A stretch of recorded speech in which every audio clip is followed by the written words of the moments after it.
All right, so we're back on Twitch. Hopefully, you guys will come and join me. We're going to be flying some Tomcats with my new settings that I just implemented here onto Microsoft Flight Simulator PC version. I'll give you guys some time to find me. Uh, you might know me from Mr. 4K Upscaler. Hey, Mr. WrestleMania, thank you, man. Appreciate it. Welcome. Thank you for the follow.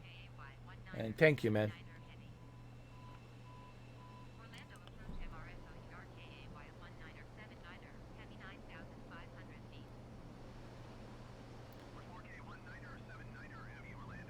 Oh, it's Anthony. Oh, thank you. Thank you, M8. Thank you, Tony. Appreciate it, man. Appreciate it, bro. Thank you. You see, this is so much better. I can read your comment right away. It doesn't take forever to read it. Um, it's just a better experience. So I'll wait for more people to show up. When they show up, I will explain to everybody what settings I'm using. Um, Even though I have uploaded a video, which is already up on YouTube, but I'm gonna go through those settings again, and I will explain to everybody uh, what type of settings I have implemented to get the best possible performance on the F-14. I'm sorry, F-14 Tomcat.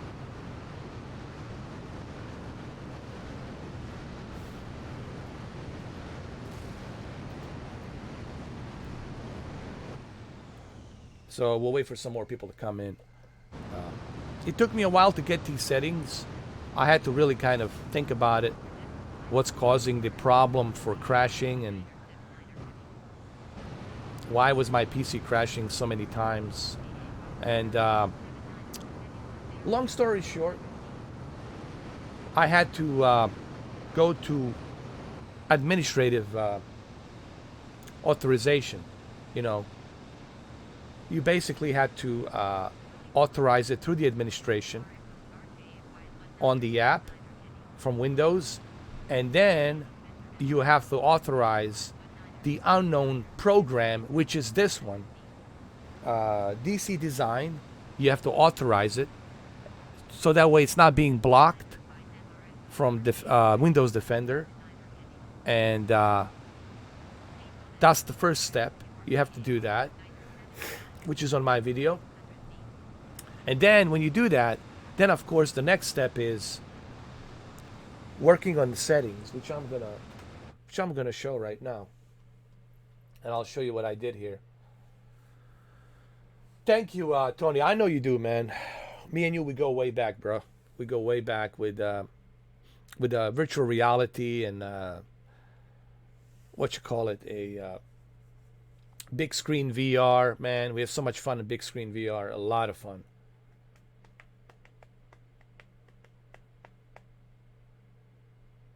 Thank you, Tony, man. I appreciate that. I'll do the same for you, man. I'm gonna raid your channel whenever you go online. I'm gonna raid your channel so that way you can be rated. Pump truck. Thank you. Welcome, Jose. You got your beer. Awesome. Perfect. You know. And for everybody else, man, you should come in. You should join. You see how easy it is for me to read the comments. They can hear it. I can talk to them right away. No fuss, no muss. Everything's more smoother, better. But here's the good part. When this live stream is over, it goes directly to the YouTube. So you still get to see this on the YouTube. The only difference is you have to only watch the video. You cannot communicate. You can leave a comment. But this is why I choose to be on Twitch live streaming, because it's more efficient. You know, more efficient. Yeah, I appreciate you too, man. Thank you. Oh, Tony, you will, man. You just gotta have to hustle. You have to work hard, man. It's a hustle, dude. You just have to work hard. Believe me, man. Uh, I've been just busting my ass for 6 years, and I'm nothing, dude. I know 60 million lifetime views might be a big deal to some people, right? I mean, it is a big deal to me, a little bit.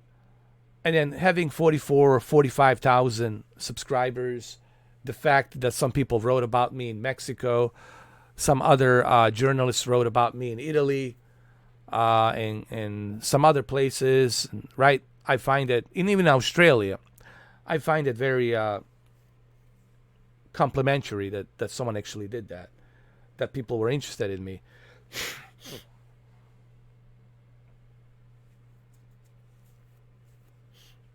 Yeah, that's the F-14, Jose. That's the F-14 Tomcat. All right, so let me show you what I did here. So my rendering resolution, which is my source resolution, it's 1080p, which is right over here, right? It's right over here where my cursor is. Now you're going to say, why would you want to do this? Well, we want to do this so that way we don't have any stress and bottleneck on your PC, but moreover, your rendering from the data center, right? So the lower the resolution, the better it's going to be for the that world to be rendered much quicker and much faster, because the world has to keep up with the frames, right? How could you expect 60 FPS to keep up rendering that data from the world photogeometry if you got a very high resolution?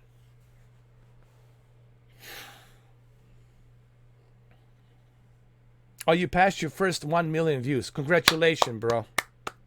Tony, that's a milestone, man. Congratulations, brother. It's all baby steps, bro. Small steps, baby steps, you know. It takes time, you know, but you have to grind it, man. It's all about grinding it, bro. It's like when you start a new job, you know, people have to get to know you first. You have to get familiar. It's all about grinding. You got to grind it. Grind and grind and grind, man. It's all about that grind. You got your 11 lifetime views. That's great, Rob. Hey, 11, that's awesome, dude. It could be hot tub chicks, 11 hot tub chicks that were watching you, dude. Come on now. It's not that, you know, it could be that good. You never know. It could be very hot tub, attractive 11 hot tub chicks that were watching you. 11 of them. So, let's get back to this. Now, what do you see here? You see a rendering source resolution of 1080p. That's your source resolution from the software. And then you see a 4K over here. What does this mean? This means that your television, it's outputting 4K, 8.3 million pixels. Okay? And your source resolution here needs to scale and fill in and duplicate and upscale. The word upscale and duplicate to fill in the 8.3 million pixels. So what does that mean? Is it going to look super sharp? No. Is it going to look super great? No. But it will look definitely better than having the output 1080p instead of 4K. So this is really an example of upscaling. Here we are. We got the source resolution 1080p, and it's being upscaled to the 4K monitor. But what's the trick, Potter? The trick is you're going to have a better frame rate. Okay, you're not going to have a bottleneck of 30 frames per second or 28 frames per second. So this is the most important step right here. Now moving on to the graphics. Anti-aliasing, you want to have it at the FXAA, so that way you can increase even more frame rates. Now, don't expect the graphics to be super detailed. You will see some jagged edged lines when you zoom in. It is what it is. But remember, we're doing this so we can avoid crashing to the desktop, and we can have a smooth 60 FPS experience, which I will show here which I will live stream here if you guys would stick around and follow through. Terrain level of detail. You want to move this. You want to move it to 80. As a matter of fact, I would move it to 70. I would move it to 75. So that way you can have that consistent 60 FPS. Now, depending on what kind of graphics cards you have, depending on what kind of CPU central processing unit you have, or how fast your memory is, you might be hitting 120 frames per second, or maybe even more. So I would recommend leaving it 75. Same thing for the object levels of detail. Leave it at 75. All of this is going to help, as you will see, tremendously. And I hate to use the word tremendous because the Orange Man used to use it. But it will tremendously help. Big time. Big time. For you to have that performance. And this is important right here. Terrain, the ground. Vector data. This is your data that you need to download from the Azure center, from the Azure servers. You need to download this. This has to be sent to you from the server, from the data center. It needs to be sent to you. Now, if you crank everything to ultra and to high, it doesn't matter. It doesn't matter how powerful your PC is. It really doesn't matter. What matters is your internet and their server. And depending on how clogged up their servers are, and they will be clogged up because there's so many people out there, the last thing you want to do is crank it up to ultra or high. You want to select everything to medium here. Everything. Trees, buildings, terrain level of detail, all of that to the medium. So keep everything at the medium here. Everything. The only thing I left at high was volumetric clouds, because I need that, So I left it at high. Texture resolution, keep it at medium. Textures can really cause a lot of problems, a lot of bottleneck, especially when you're flying really fast. Mach 2, Mach 3 with a F-14 Tomcat, which I will showcase. This could really have a huge impact. Remember what we're trying to do here. Trying to keep a consistent frame rate without crashing to the desktop. That's what we're trying to do here. And that's why we're making this sacrifice, going through all of these checklists of settings. Texture resolution, medium. Also very important.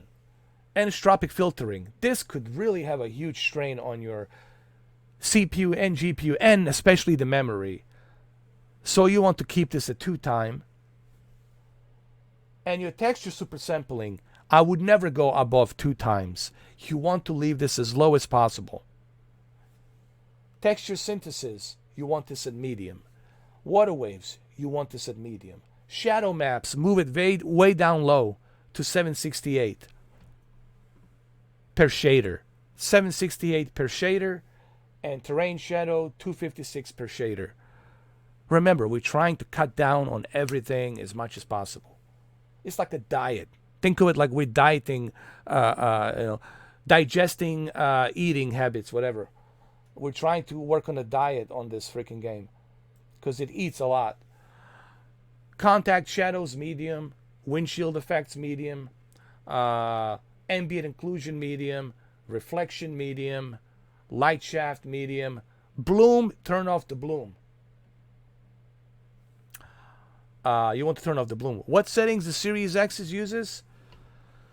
Ultra, but the problem is 30 FPS. They're using Ultra, but you're getting lousy 30 FPS. Like this airplane wouldn't feel that great on a 30 FPS. It would feel like you're flying a Boeing 747 or something. Right? Yes, it looks nice. Of course it looks nice. It looks beautiful. if you are flying EA-7 orbital, craft. But again, you're sacrificing on the frame rates. So make sure that your contact shadows, windshield effects, ambient occlusion, reflections, light shaft, everything's set to medium. Bloom, you don't want the bloom. Turn that sucker off. You don't need that filter. It all it does, it blinds you. Depth of field, medium. Motion blur, medium. You know what? Motion blur, I would totally turn it off. Actually, I would keep it at low. Motion blur, I would keep it at low. You don't need this crap. Keep it at low. Lens reflections, keep it at off. Lens flare, keep it at off. And the glass cockpit refresh rate, keep it at medium. And now we're going to go ahead, we're going to apply this. And you're going to see a drastic performance. Upscaled to 4K. This is almost like dynamic resolution 4K. Almost like checkerboarding. It's almost like a checkerboarding, if you will, experience for you to catch up to the 60 FPS. So here we go. And you're going to see just what a drastic difference. Now look at that. How smooth that is. Look at that.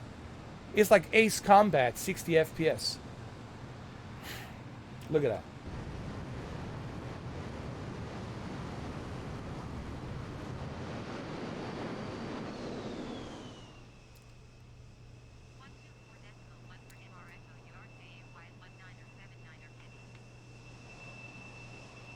And it doesn't look that bad. This is like a Series S version, honestly. This is kind of equivalent to a Series S. But guess what? You want to fly this airplane at a blazing 60 FPS.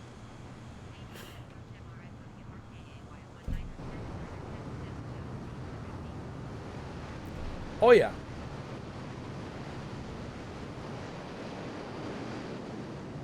Here, let's zoom out a little bit so you can see what I'm talking about here. Now, when you get to the ground, it's not going to look as pretty, but that's okay. You know? You don't have to go way too low to the ground.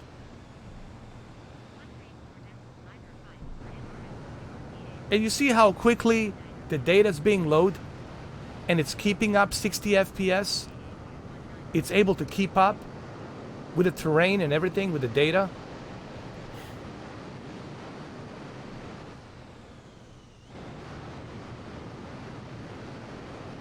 Look at that. Come on, man. Way better.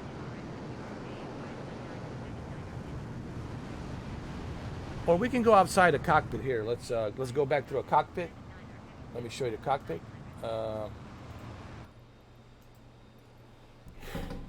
Way better.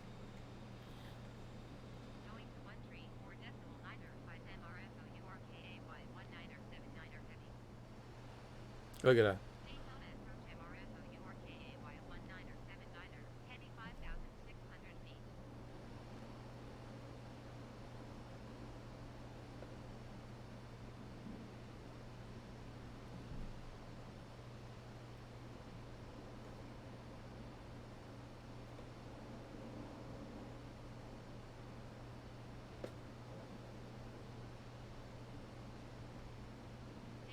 Right? Much smoother.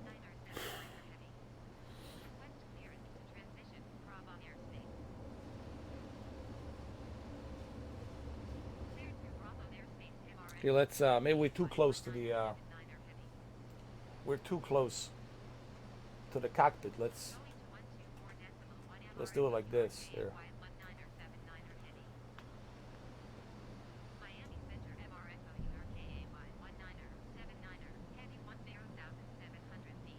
It's just so better, man.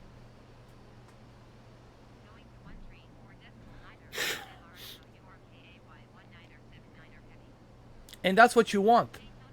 Now, if you're flying a Boeing 747, then you don't have to resort to this. But let me tell you guys, this will really help you from crashing on a desktop. This is going to really help you big time. Because the last thing you want to deal with is deal with what I was dealing with. And what is that? Dealing with the freaking crashing to the desktop constantly, dude. It was so annoying. And also, I forgot to mention, hold on. This will benefit you greatly on the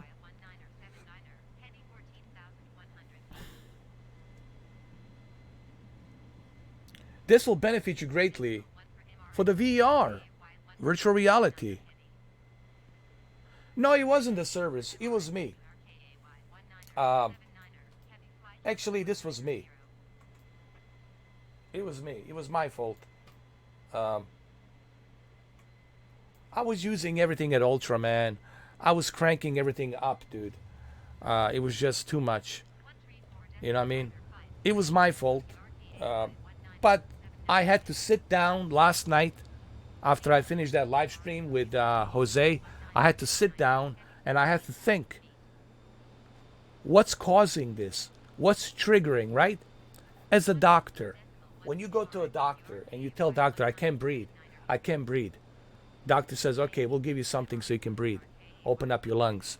But your doctor needs to find out what's triggering you not to be able to breathe properly, right? What's causing it? Is it the irregular heartbeat? So same thing with this. I had to sit down and I had to figure out what's causing this to crash to the desktop. What's causing this software to constantly keep crashing? And I figure out what it is.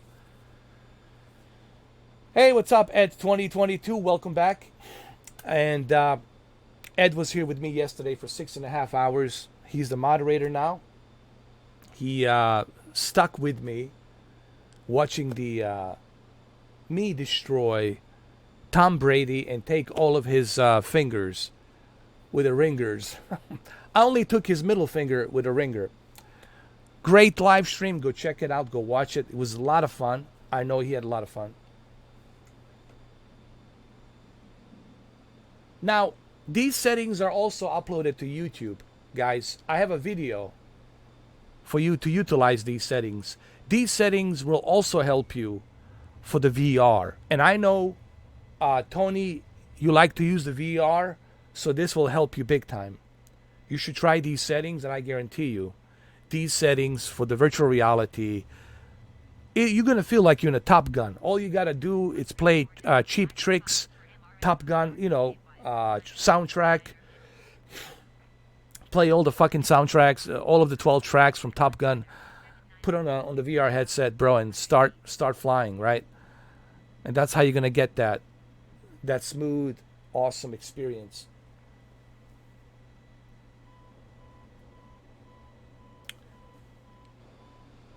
So much better. And even with listen, I can even up the odds. I can add some extra lightning here, Let me see. Can I? Wait a minute. I can put rain on here and look at this. I'll put on the rain and still I will not have any issues. I will not have any issues with crashing here.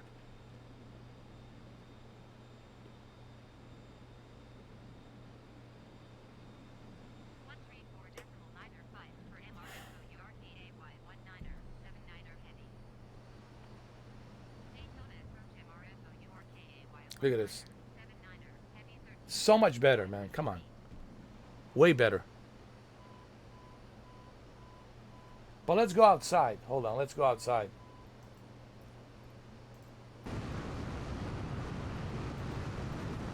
Look at that.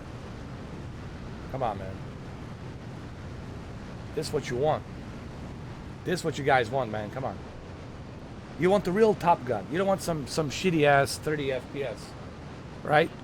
You can't say Need for Speed. The whole point of Top Gun is, well, it's the academy where you move up to that chain of being the top pilot, but top fighter pilot. But you want the Need for Speed, right? And this is how you're gonna get that Need for Speed. This is how you're gonna get it. And I would highly suggest that you use these settings. I'm doing these settings for you guys. I'm trying to help you out. And if you missed it on this one, you can check it out on my YouTube video. On my YouTube channel, the first thing you're gonna see is the video on the front page showing you how to use these settings, recommended settings. For the VR, this is really, I already tested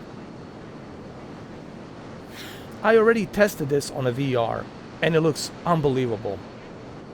It feels like I'm going 120 frames per second, man. It feels really good, man. Now, depending what kind of VR headset you have, if you got a Valve Index, ooh, then you're gonna be rocking and rolling, dude. So it all depends what type of VR headset you're using.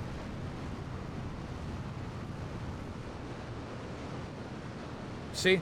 Everything's better, smoother.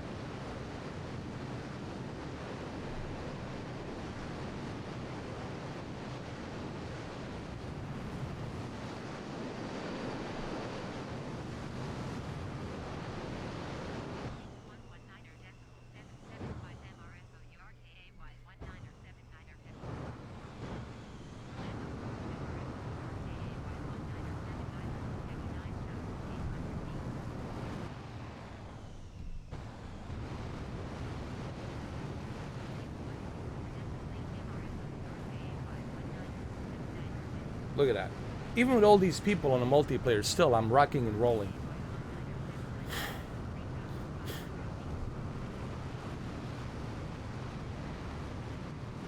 Look at that. Come on. Look how fast that is, dude.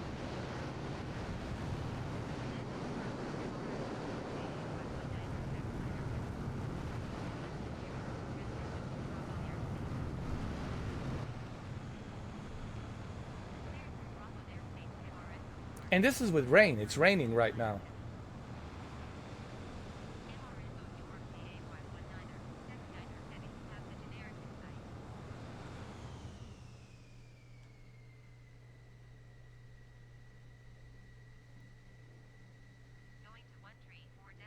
Look at that.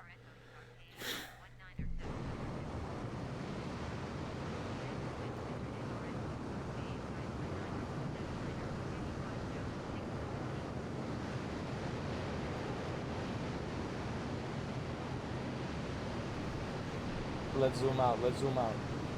Check it out.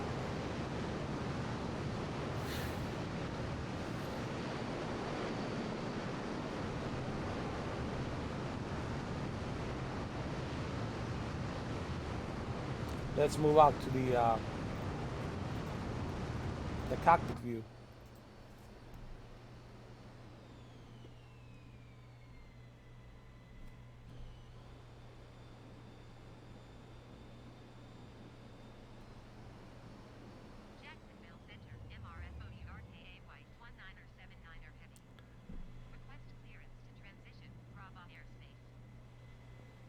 I'm sure you guys notice the difference. You have to. And guess what? The best part is, I'm not crashing to the desktop. Yes, it doesn't look super great. I know that this game can look better visually, but this is a very highly demanding software. It demands a lot of juice, a lot of power. It kills your GPU. It fries your memory, and it drinks your CPU and GPU. Not to mention your bandwidth data.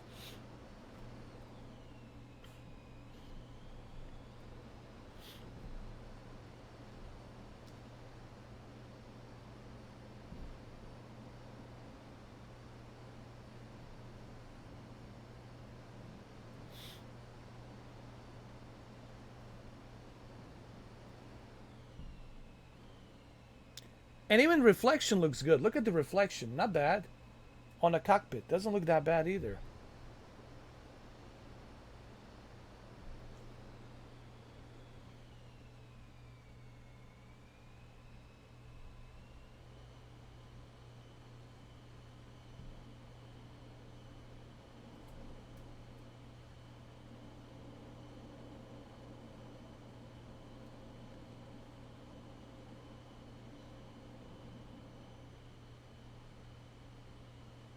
I know. That's the whole point.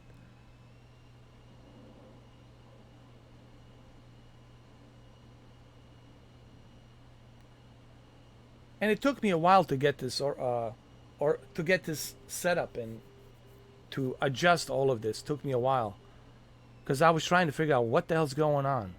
Why it's constantly crashing. First I thought it was my mods, you know. Now the good idea is to start your application through the administration. You know, the administration authorization of Windows, and then authorize this plane, because for some reason the Microsoft doesn't recognize this plane, and Windows Defender, it's constantly blocking it because it thinks it's a Trojan or a malware, so it doesn't recognize the DC design. Believe it or not, I don't know what's going on between Microsoft and DC Design, but for some reason, they don't recognize this airplane, and you have to authorize it. That you, as a user, you authorize, so that way Windows Defender will not block it. So you have to do that. That's also another important thing to look into.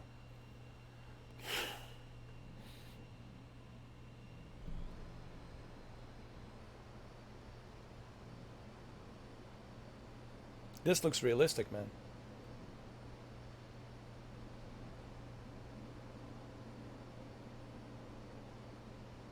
And look at that rain, the rain effects. Here, maybe I can go inside and show it to you. Hold on. I can go in here, show you the rain effects here.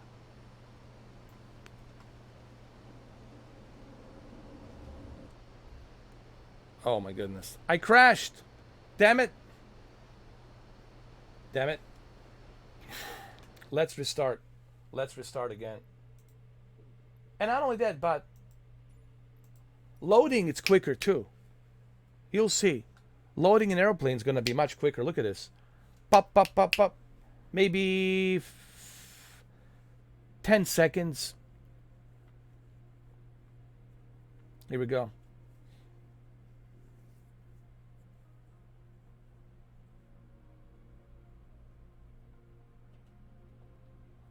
Well, it looks like it's getting longer. All right, 20 seconds. Here, let's do the rain. Let's go to the...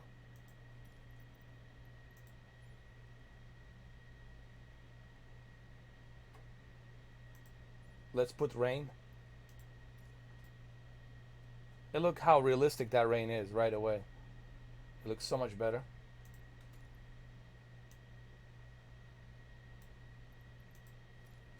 There we go.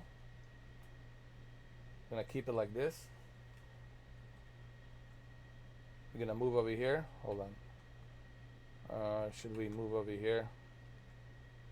Like right here. That's fine. And we're gonna start flying. But everything's smoother, you see? Everything just looks better, smoother, especially on the VR. Man, if you use these settings, Rob, these settings will help so much on the VR. The VR experience is going to be so much better with these settings.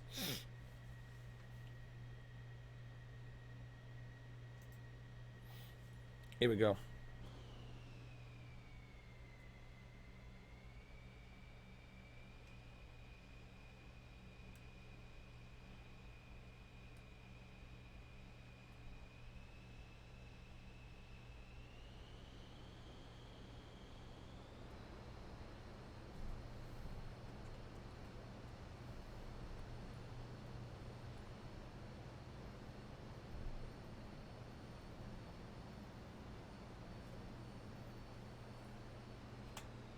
Look at that.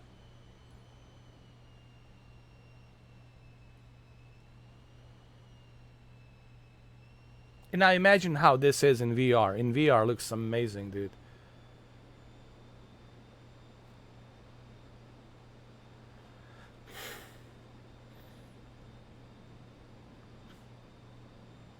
Don't forget to use your trimmer on your thrustmaster to trim up. A lot of people ask, well, why am I constantly falling down? Because you don't have a proper trimmer. I have a built-in trimmer on my thrustmaster T16000M, and with a trimmer I can easily adjust my stability, my attitude, not altitude, but my attitude, horizon. And I can shave through the clouds, and all that jazz.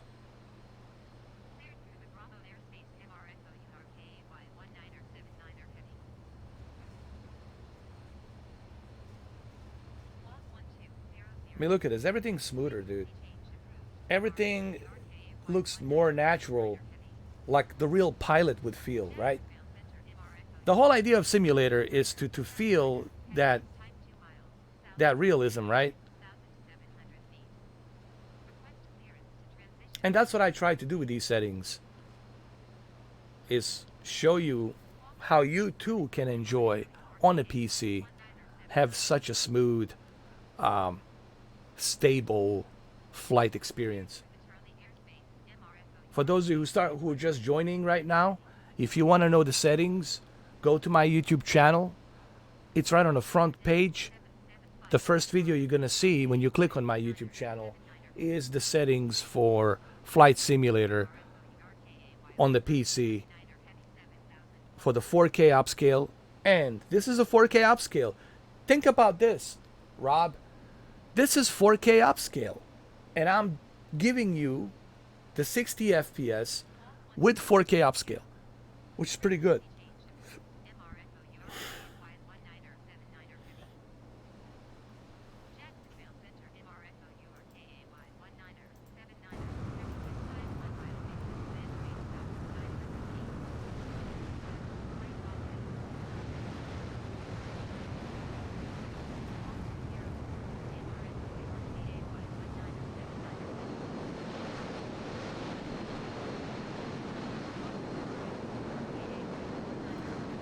Yeah, I want you guys to try it. Excuse me.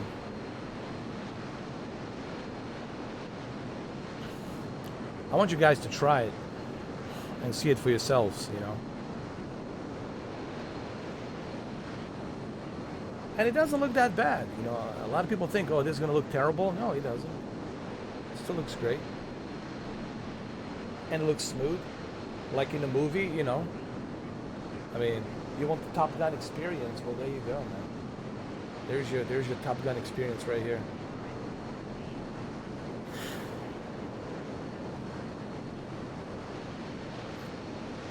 When you guys try these settings, you'll see what I'm talking about. Right now, you don't see it because you don't know. But once you implement these settings, you're gonna realize, oh shit, this really works. If it works for me, it will work for you. Trust me. And my PC is not that super high end.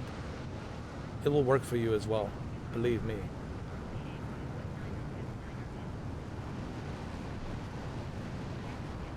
It looks real, man. It's almost like it feels real. What I'm trying to say, it feels real.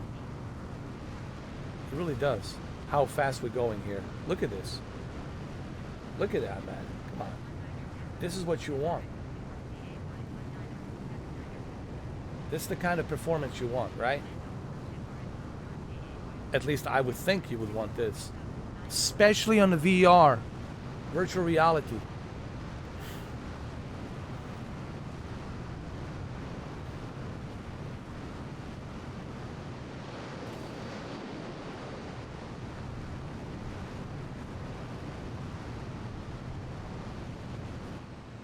Look at that. Come on. Let's switch to cockpit. Look at the cockpit. Look at that. How awesome that is. Let's go through some rain over here.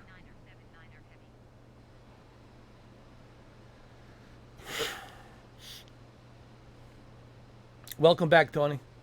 Well, hopefully you figured it out. You'll fix it. Hopefully you guys will. I think you need to put something. Do you have any kind of rubber mat? Like rubber mat finish or something you can put underneath and screw it in? That will hold it, man. Especially on the desk. Drill some holes and tighten it up. I'm telling you, man. That will keep it very sturdy. Welcome back, GC. How you doing, brother?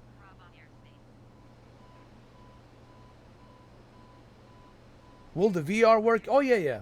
VR will work. Yes. Yes, Jose, you can use it. As long as it's on a PC. But make sure you get a Windows Mixed Reality headset. I would recommend a Windows Mixed Reality headset. That's what I would recommend, honestly. Windows Mixed Reality headset will just work better with these settings.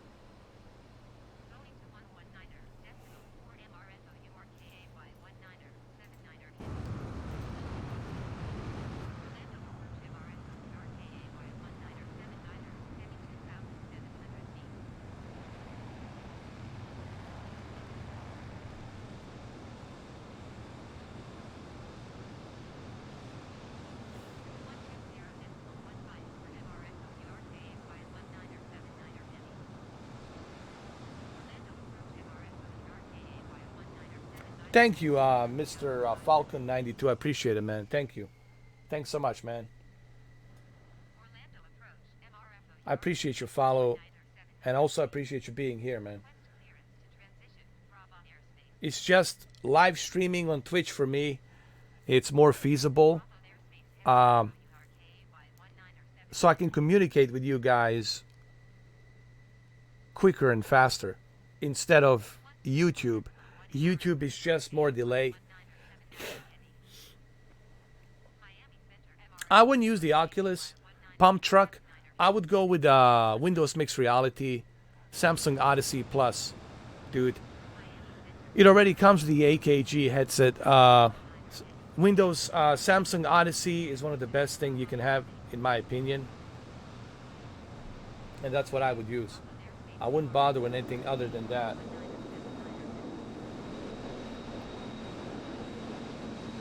Look how smooth this is, man. Look at this.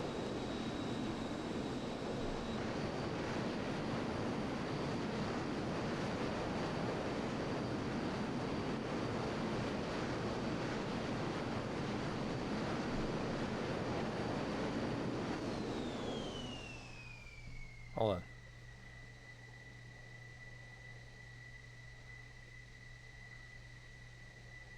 Oh, there's another F-14 down there. Hold on. There he is. There's another F-14. I see it. Oh, it's F-22. Oh, shit. Let's go catch up to him. Holy shit, that's the F-22. Where is it? I see it. F-22. Herman Huggesglue. He's got the F-22. Hold on. I'm going to catch up to him. He's right down below. Herman Huggesglue. Some German guy. Hold on.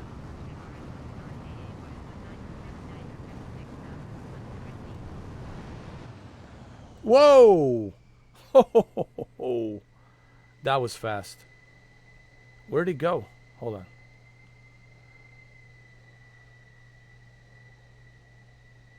I gotta find him. Holy shit. Oh, there he is. He's gonna catch up to me now. He's way down low, below. Hold on. Oh, there he is. I see him. Oh, you only have a Typhoon? Hey, Typhoon's still pretty good. Eurofighter's pretty good. Really fast.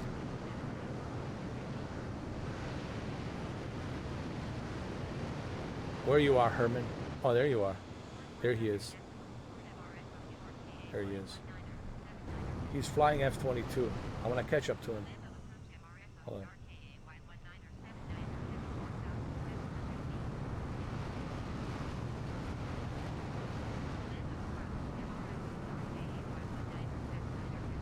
No, this is a PC. Unfortunately, F-14 is not available on a PC. I mean, on the Xbox. I'm sorry. At the moment, even F-15 is not available on the Xbox. Where is he? Where did he go? Did he disappear? Oh, there he is. With the F-22, he's down there. Let's say hello to him. Say hello to my little friend. Hold on. Let's fly by really fast. There he is. There he is. F-22. Woo! Awesome. Unfortunately, F-14 and F-15, they're not available on the Xbox as of yet. Once the Top Gun DLC comes out, I think that's going to change. That's the rumor I heard. So, can't wait for that.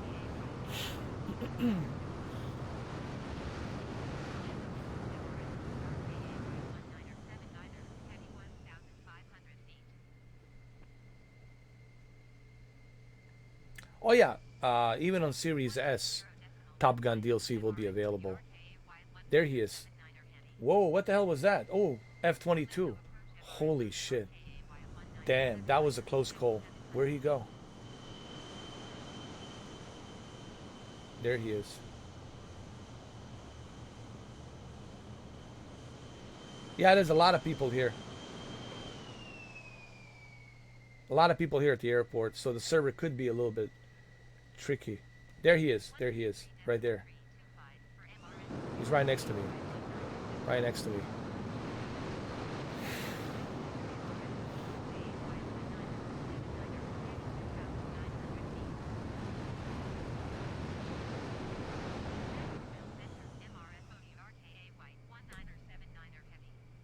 Where'd he go? Where'd he go? Wait, wait, wait. Mr. F-22, where did you go?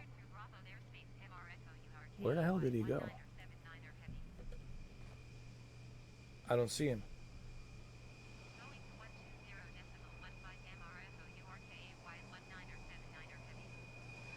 I don't know. Oh, there he is. He's right. Oh, shit, there he is. Right there. Oh, my goodness. Holy shit. There he is. I see him. Oh, and I crashed. Now I cannot see him. Damn it.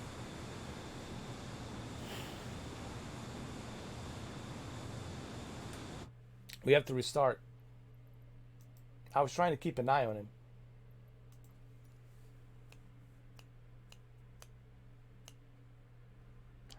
Why the wings have been closing and opening?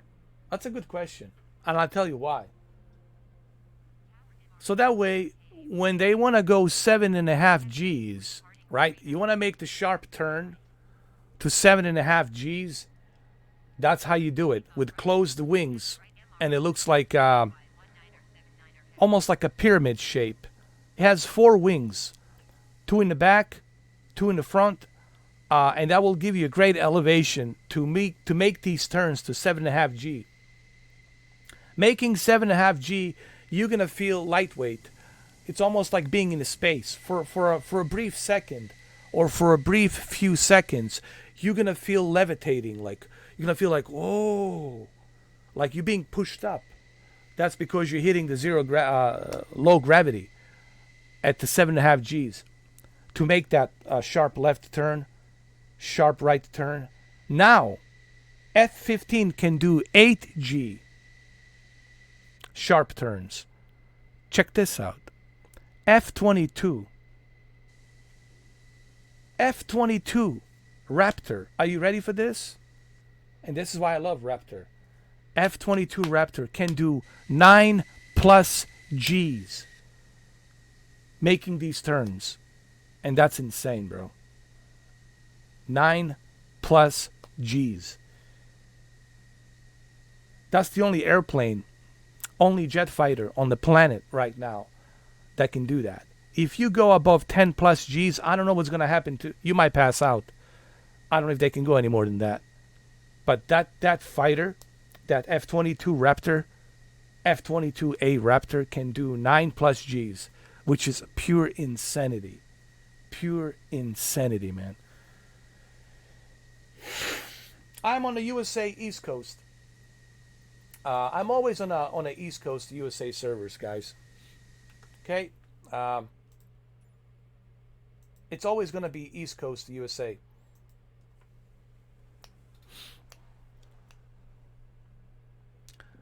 Oh yeah, F-14 for 7.5 Gs back in 1970s. Dude, that was crazy. That was crazy. In 1980s, for us to be able to do those maneuvers with the F-14, that was pretty crazy. You know what I mean? Back then, that was like, oh my God. But we were in competition with Soviets. Soviet had MiG-29, and MiG-29 can also do 7.5 Gs. I think MiG-31 can do 8 Gs. But we suppressed the MiG-31 with the F-15 Eagle, Striker Eagle with the F-15. And then came out the F-16. A lot of people ask, why is it that NATO and other Air Force countries use the F-16? Because F-16 Falcon, it's easy to make, it's easy to distribute, and you can make them in huge quantities. And they're excellent fighters, both air and ground, and that's why the F-16s are being used a lot all over the world, because they're very easy to create. F-22s are expensive. That's a $2 billion, $1.5 billion. I'm sorry, $1.5 billion. It's very expensive to make these suckers. And that's why they're not using F-22s as often. They only use F-22s when it's needed, like certain, missions that they need to accomplish. This is what I was told by the Air Force pilots. But we have pretty good amount of F-22s. Like, we're the only country that has that many F-22s. And this is why a lot of people, a lot of countries are afraid of us. This is why Taliban is afraid of us, because they know we can wipe them out. This whole thing in Afghanistan, within 48 hours, we know which tunnels they're hiding. We know where in Pakistan their associates are. We can wipe them out in both Afghanistan and Pakistan within 48 hours. If we use our full force, if we activate everything, within 48 hours, they're wiped out. Now, unfortunately, there will be some civilian casualties. It's something we cannot avoid, but we could wipe them out. Like, I'm not kidding. I swear to God, we can wipe them out within 48 hours. So there's no more terrorist organization. They're all wiped out.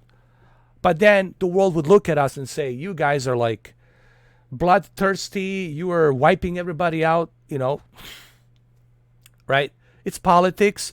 But technically, I'm not kidding. Ask any general. Ask any admiral. We can wipe them out within 48 hours.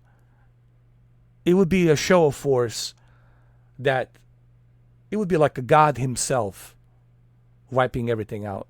We have that kind of capabilities.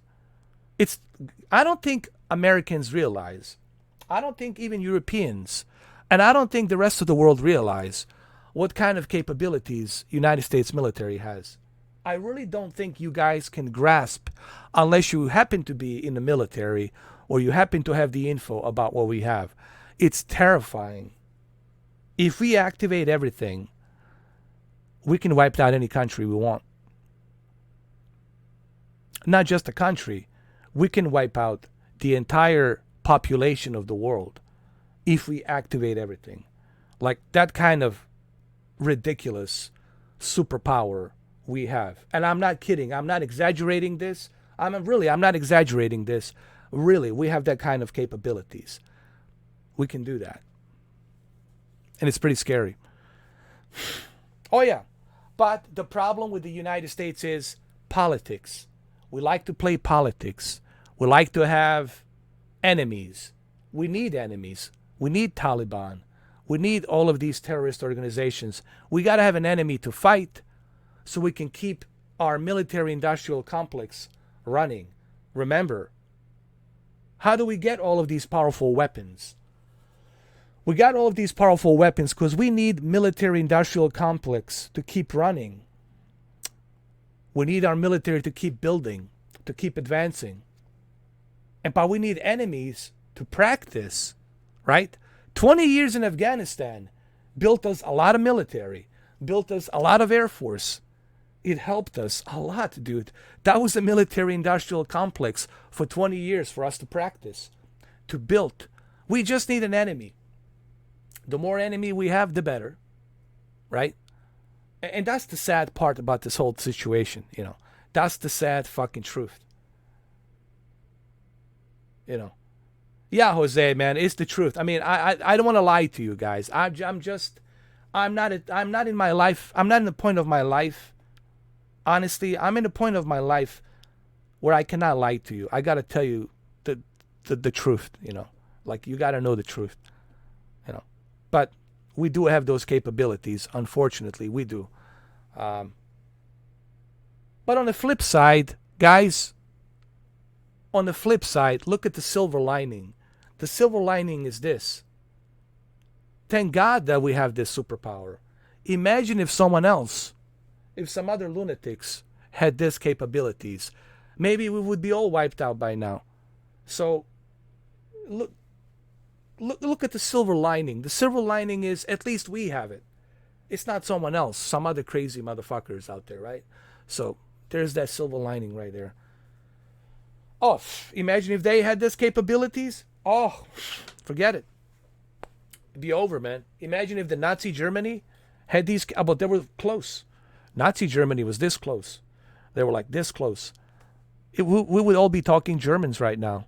You know, wunderbar, jawohl. Haben Sie bitte, you know, Zurich. Was ist das? All right, let's go. It would be a different story, man. All right, I'm going to go ahead. I'm going to start flying out. Let's go to the cockpit. My cockpit.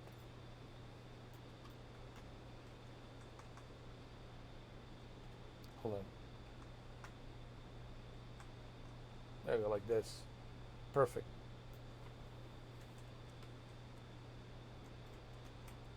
That's it. And let's change the weather. Put scattered clouds. Go. And then get the brake off. And here we go, guys. Here we go. My airbase code, hold on. I forgot, to be honest with you, Tony. I forgot. I'm somewhere in Florida. Orlando, I think. Somewhere in Orlando. But I forgot what it is, man. I can't remember.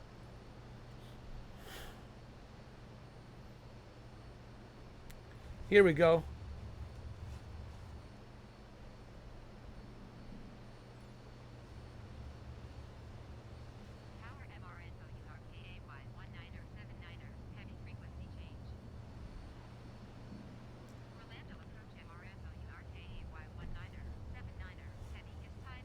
I think it's in Orlando somewhere. I think you should be able to find me in Orlando, Tony. I should be there somewhere. In Orlando. Hold on. Let's keep it like this.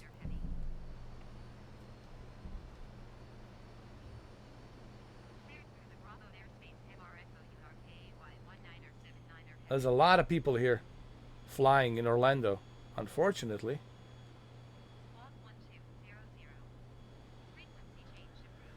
I have flown to Italy. I have flown to Greece, but I haven't flown to Madrid actually.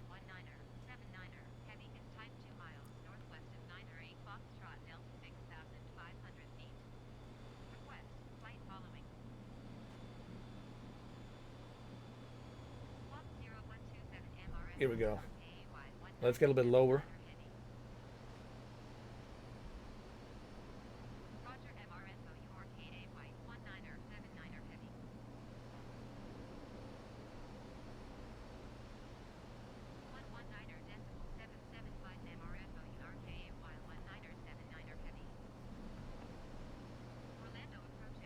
By the way, did you guys know you can live stream directly to Twitch from your Xbox? Did you guys know that? All you need to do is you need to download the Twitch app and authorize the Xbox to live stream to your Twitch. In case you guys didn't know, I don't know. You love your airspeed meter, flight panel. You should do a video on that, Tony. You should make a video and just kind of like showcase what you got going on. It's kind of cool to look at it. Why do I have my gear? Hold on.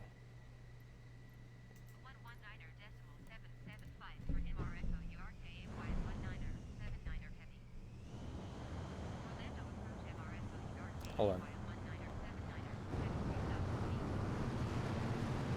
You see, when I'm making the sharp turn, you're gonna see the wings close. Hold on. But I gotta do it better.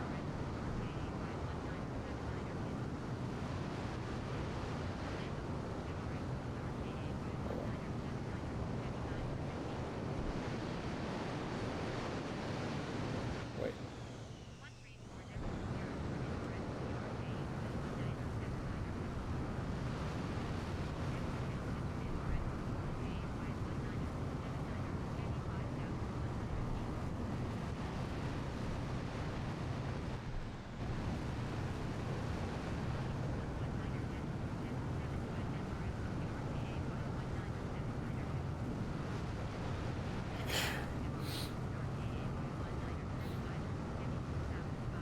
Oh yeah, yeah. That was weird, man. That was totally weird, to be honest with you. Totally weird. To hear that kid, it sounds like a kid's voice was talking. Um, you see the wings are closed right now because we're making a sharp turn. But it was so weird to hear a voice, what it looks like a couple of kids talking.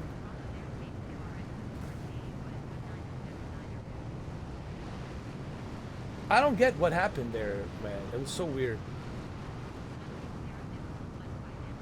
That was so strange, man. Totally.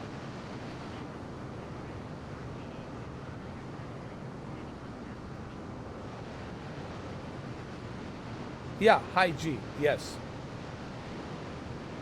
Which would be like 7.5 Gs, I think. Which is the highest that you can make. This can go up to Mach 2, right? I think Mach 2, I'm sorry. Mach 2. But that was a pretty big, listen, man. Mach 2, what is that? Like 1,400 knots? That was pretty freaking good, man, for 1975, 1980s. The prototype was 1975. In 1980s, they perfected the F-14s. F-14s really helped the Navy, man, big time. As you can see, the Navy sign right there. These F-14s truly helped in the 1980s, big time. Whatever conflict we were in, these F-14s would have helped big time.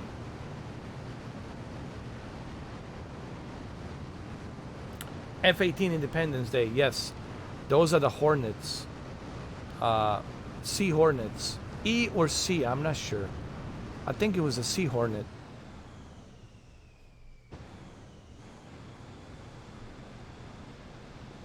I think so.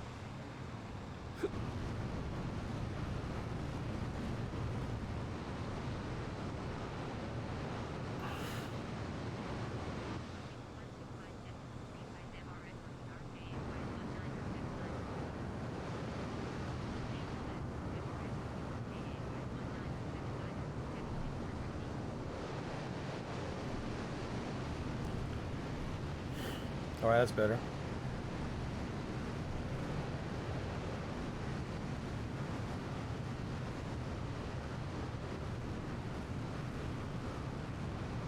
By the way, this will be available on YouTube. If you guys missed the live stream here, you'll be able to see it on the YouTube. So don't worry. You'll be able to see it. So whatever you miss here, you can see it on the YouTube.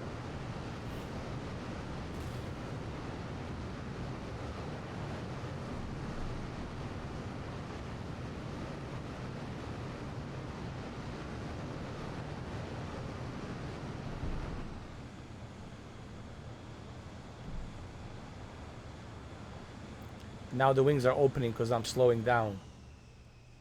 Look at that. Smooth ride, man. Smooth ride.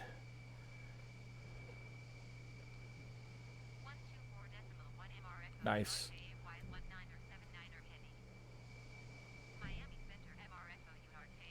Goose and Maverick. There they are, man. Goose and Maverick. They're right there. All right, Goose and Maverick. What's happening here? What's the dealio? What's the dealio?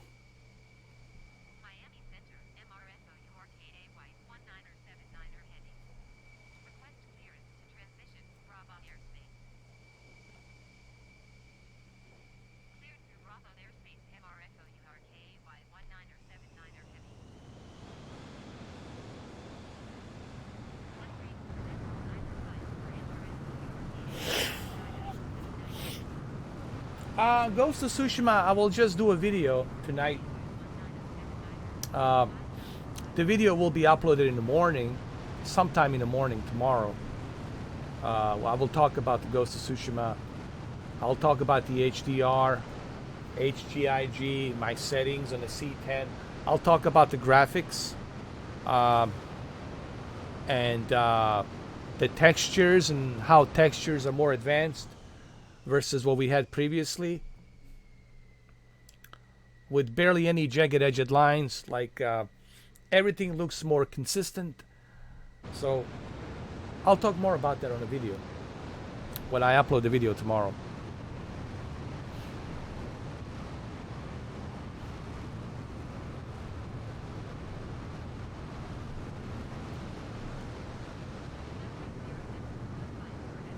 But I'm very pleased so far what I have seen on the Ghost of Tsushima Director's Cut. Unfortunately, I had to pay $30. Is it worth $30? Well, I wish that I didn't have to pay. I wish that it was included. But, you know, it is what it is, right?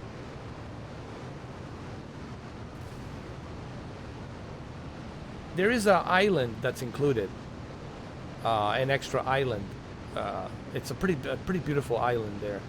Multiplayer's there, you know, you can do a co-op.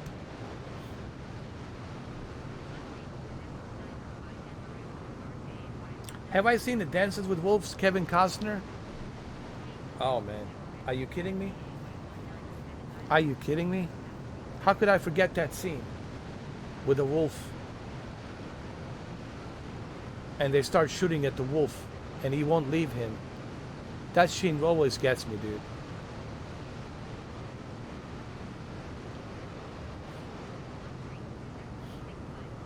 Here, let me invite you.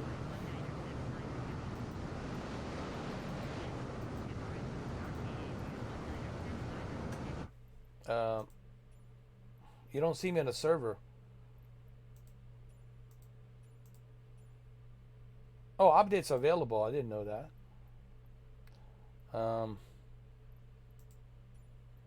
Let me add you to the group. I'll send you an invite. There you go.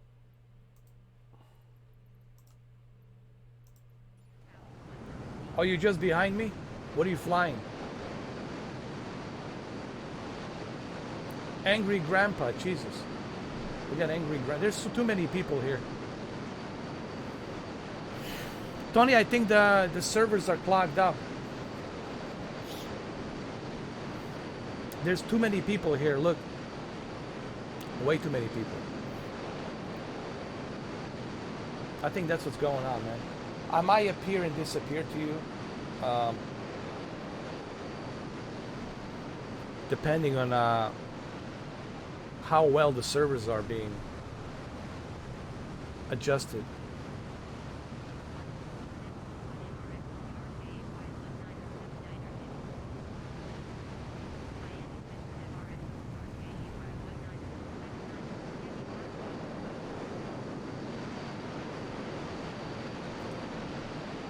Maverick, this is Goose. You aviso. Don't spill my drink, please. I just got this new suit.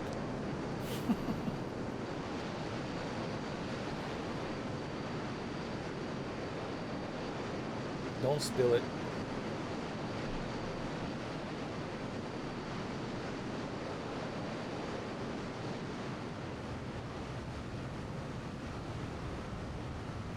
Don't spill my drink.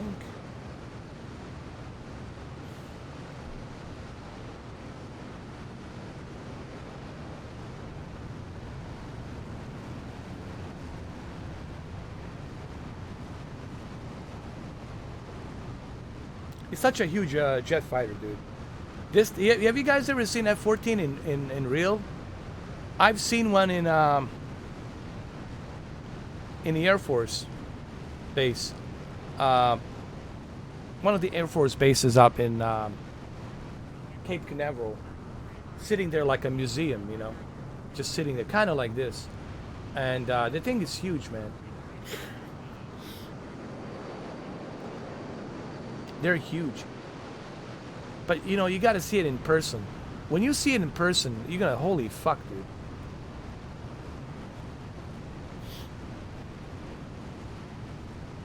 Holy fuck.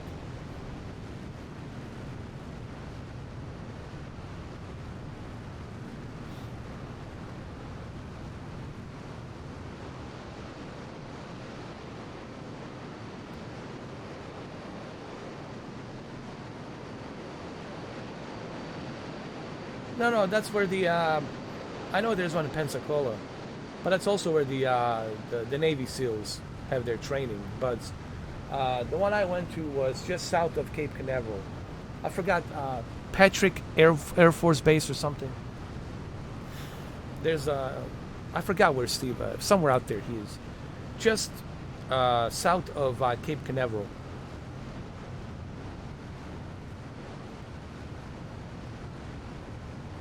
Have I ever played the 12 minutes? No, I'm thinking about doing the. I'm thinking about playing the 12 minutes.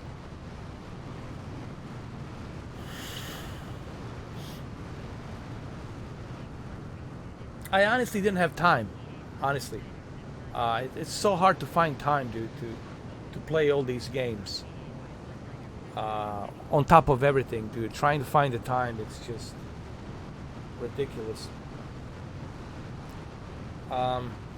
There's also on top of Ghost of Tsushima and on top of Madden and the new Aliens game.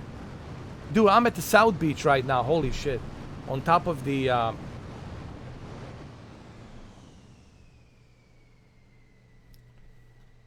that Aliens Fire Team Elite game.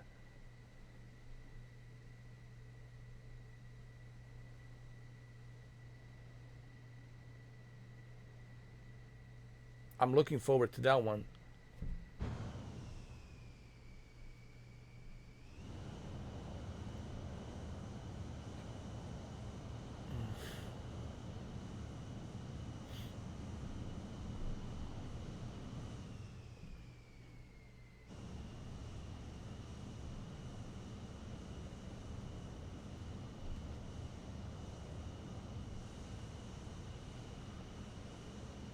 Oh, there is actually.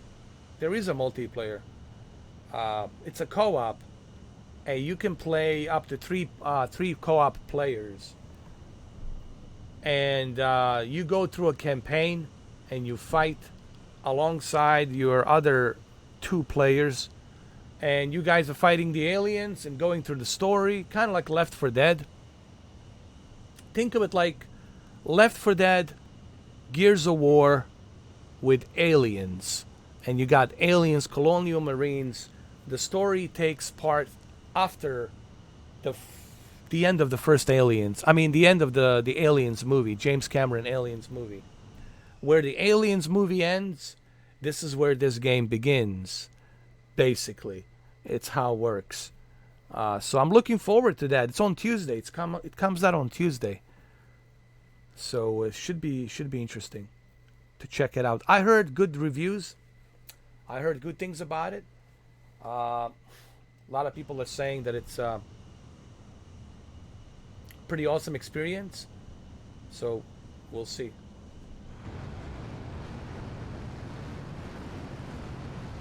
Here we go.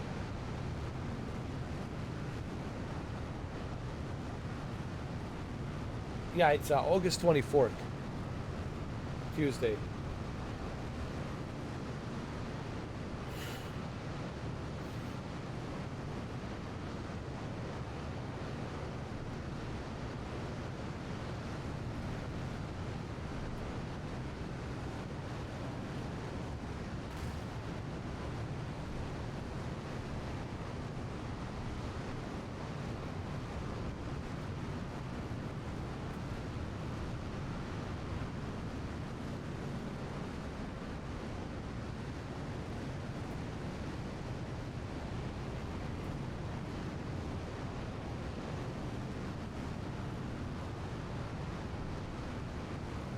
This thing is so fast now. I used to have a carrier here, but I cannot install that carrier. It's not being supported for some reason. But there was a carrier here stationed, but I don't have it anymore because I cannot install it. For some reason, the Microsoft will not allow it to be installed. But I did have a carrier. I guess they are waiting for the real carrier that's going to be by the DC design. So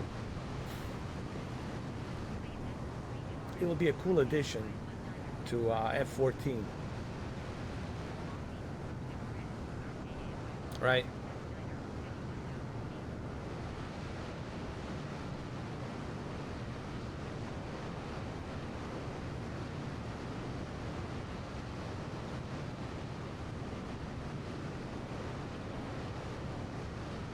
I guess we can go to Cuba, dude. We can easily hop on and go to Cuba.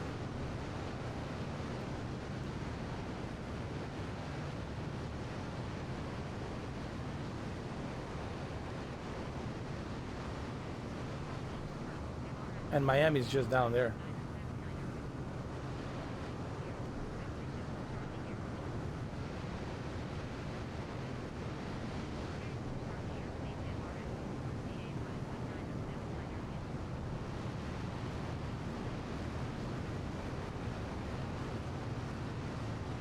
Here we go.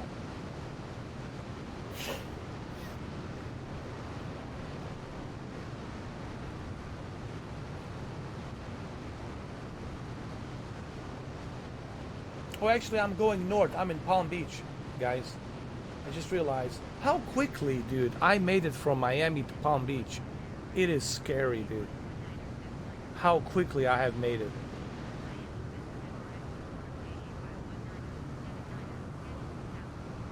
It is freaking scary.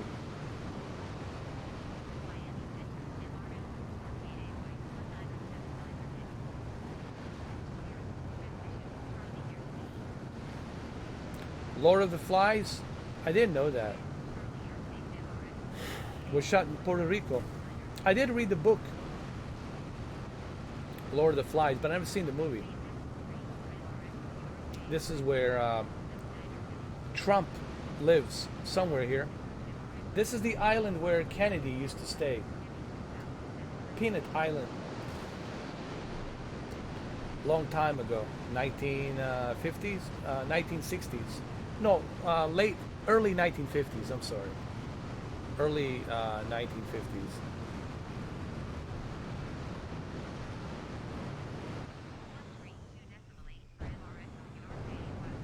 I think it's early 1950s, I could be wrong.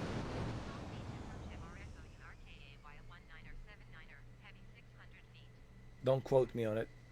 I could be wrong, but I think it's early, like 1955 or 1956.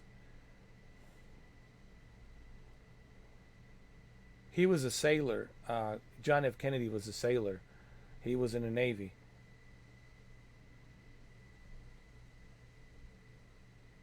He practically created the Navy SEALs. You know, that was Kennedy, right? You guys know that. It's practically him.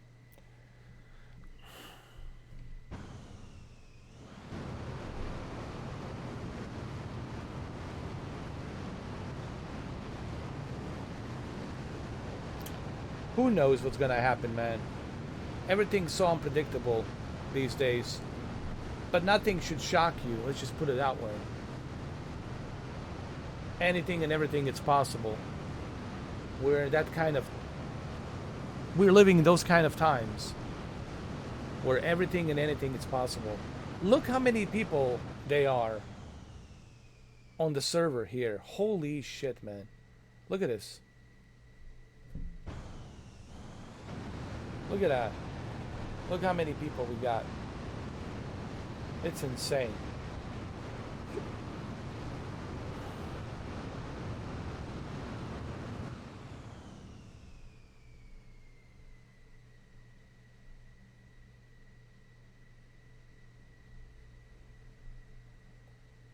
Yeah. If you guys want to join me on the YouTube, you guys can do that.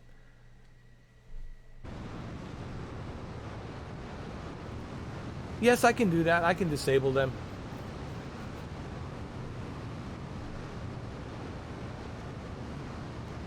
But then I won't be able to see, you know, my friends. I won't be able to see, you know, Rob. I won't be able to see Tony, you know.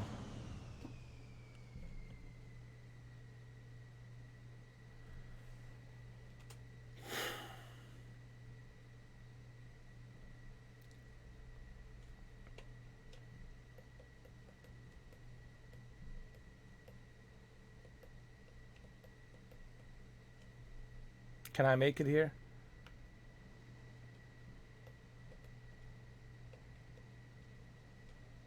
Hold on. Nah, I'm going too fast. I cannot make it. I was about to. But maybe I can. Hold on. Maybe I can. Let me turn around.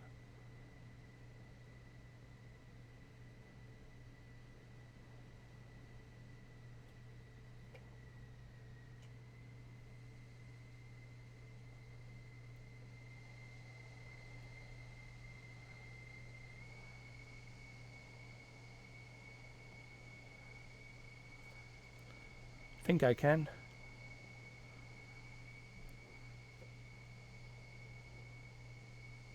Thank you, Mr. Falcon. Appreciate it. There's another runway over here. I can land to right over here.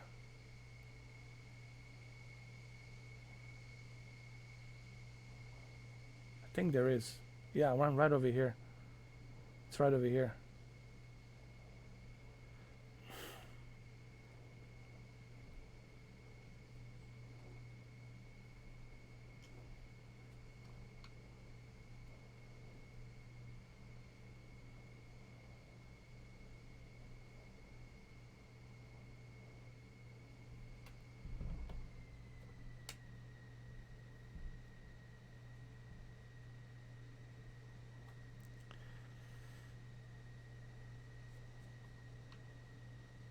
Oh, come on. Come on. Oh, this is bullshit. Ah, no.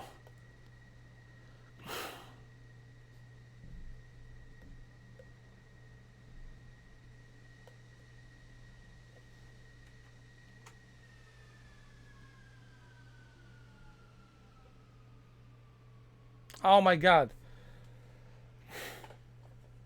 I fucked it up. It's too late now. Too late. Thank you for becoming a gold member, man. I appreciate it. I totally fucked it up, guys.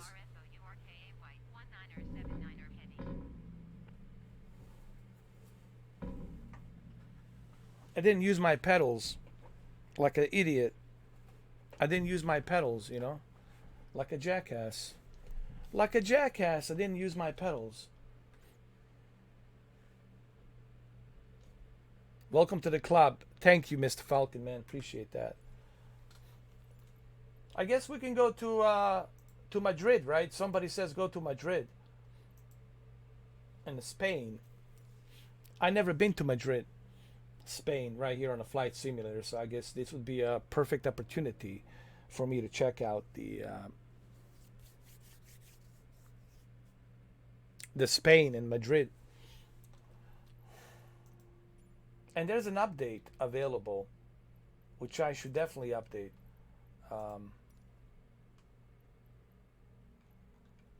Okay, where's Madrid? Madrid, Spain. It's got to be here somewhere.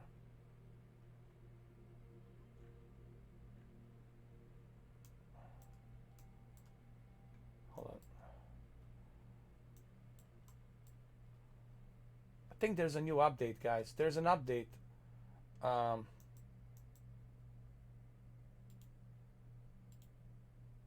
There's a new update. Let's update this whole thing. Thank you, Falcon, man. I appreciate you saying that, and I appreciate you being here. I mean, that's what I try to do, man. I just try to keep it real, you know.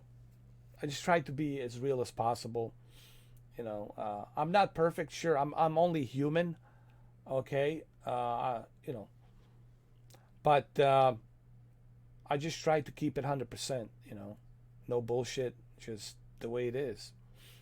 Because no one should really waste time on BS. There's too much bullshit out there for you to waste your oxygen on bullshit, you know.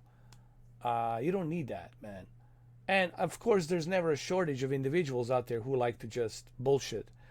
And it's like another pandemic, you know. So I just like to keep it real. You know, I'm not going to bullshit you. I'm not going to sell you a snake oil. A lot of people out there will try to sell you a snake oil, and they'll have no remorse about it. I try not to do that.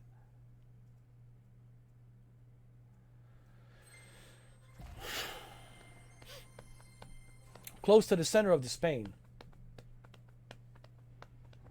First, let's see if this update. There's an update. Let me update. See what's changed.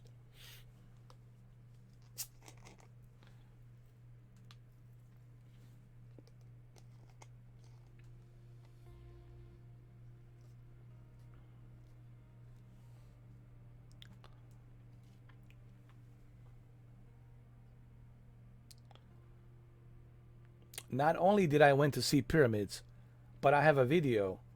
I landed next to the pyramids. Not only did I see them, I landed right next to them. With a SR-22, I think. Cessna plane. All you have to do is just type in Mr. 4K Upscaler, Egypt, pyramids, and you'll find me. You have to remember, guys, I've been playing Flight Simulator since last year, August. This is my 1-year anniversary. I've been playing Flight Simulator for a long time, for 1 year. From the beginning, trial and error, trying to install the Flight Simulator was a nightmare. Trying to install it, all of that is documented. All of that stuff, it's there. And I know this Flight Simulator really good because I spent so much time for a year now, a 1 year anniversary, flying it. And dude, so many videos. My God. Oh, you would need like 12 months. I think you would need 12 months vacation just to touch maybe 50% of my Flight Simulator videos. Not to mention me doing The Last of Us Part 2, 12 hours a day. Even PewDiePie couldn't handle it. And I beat him to it. Now, of course, he's got more viewers. He's got billions of views on that video. on those videos, but he couldn't handle 12 hours a day, and I did it 12 hours a day. And Jose here Jose can testify, and he can tell you, or you guys can go search for it and you'll find it. I did that. I have over 6,000 videos. I mean, people still don't seem to realize that. Like, this guy has over 6,000 videos, and I'm not saying this to brag about myself. Even I can't believe that I made that many videos. I'm like, what the fuck? In such a short period of time. And some people tell me, dude, that's so underappreciated that people don't realize that. But that's what it is. People don't know what I have done on YouTube. If they knew about it, they would have, oh, holy shit, this guy's committed, right? This guy really has mixed it up. If you review my channel, and if you see everything I have done, you would say, holy fuck, why isn't this guy out there with a top of the best, top of the top? Why the fuck isn't this guy next to DSP and all these other fucking guys, But that's because my videos are not being shared. My videos are not being put out there on the algorithm, right? There's an algorithm, and YouTube doesn't like the way I am. They don't like that I am not. They don't like the fact that I'm not kissing ass. YouTube likes kiss asses. They like loyal kiss asses. They like yes man, make me money. Read the transcript. Read the teleprompter. I'm sorry. Don't speak your mind. Don't think. Just think about the sponsors. Think about the advertisers. Remember, think about the advertisers. Think about the sponsors. And I don't think about them because I don't need them.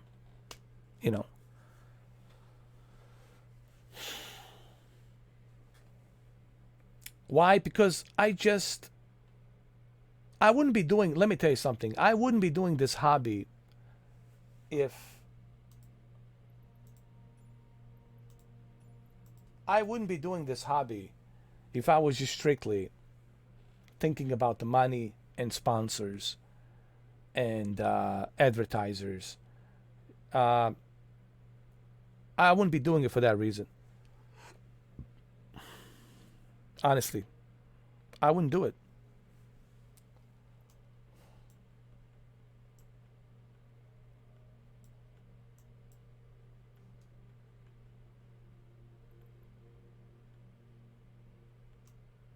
Pump truck is already on Spain. Let me see. Pump truck is already there. I'll be right next to you, pump truck. Set as departure. And I'm going to change it to this one right here. Let's go with the F-14B. Where's the F-14B? Yeah. Let's go with the B. I haven't used this one in a while. Here we go. Go to world map. Pump truck. Be right next to you. Here we go. Series S is great, man. Nothing wrong with the Series S. I've done tons of videos on Series S flight simulator. There's absolutely nothing wrong with the Series S. Absolutely nothing wrong.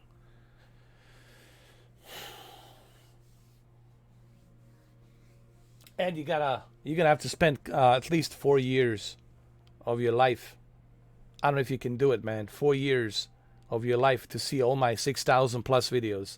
Not to mention covering the hurricane, all these other hurricanes I documented and did vlogs on that. Not to mention the all my vlogs, coffee vlogs. Jesus, I mean, there's so much, man. Virtual reality, projectors, 4K players. What else have I done? Emulators in 2017, doing the live streams on the emulators. I mean, Jesus Christ. Funny unboxings, and list is too big, man. List is just too damn big. Even Netflix, even Amazon Prime, dude. Doesn't have that. Even Joe Rogan doesn't have that many fucking videos. And again, I don't want to brag about myself, but shows you my commitment. What you can see from that is not me bragging. It's just my commitment.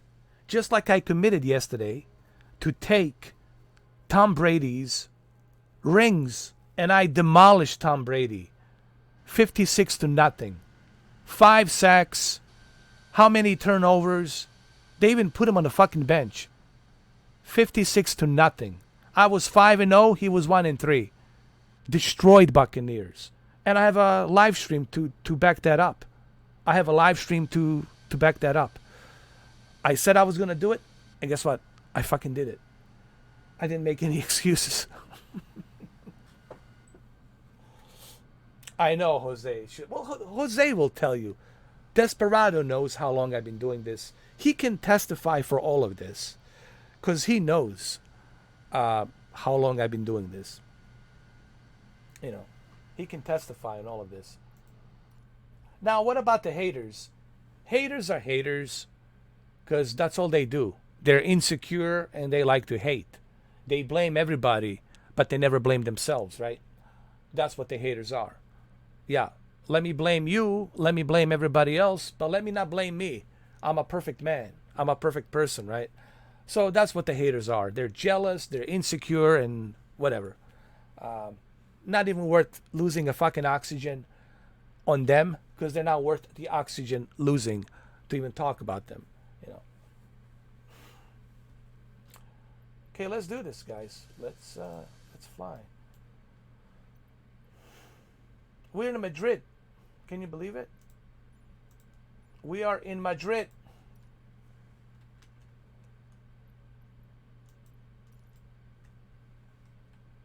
Funny thing about the haters, they never want to tell you why they were blocked.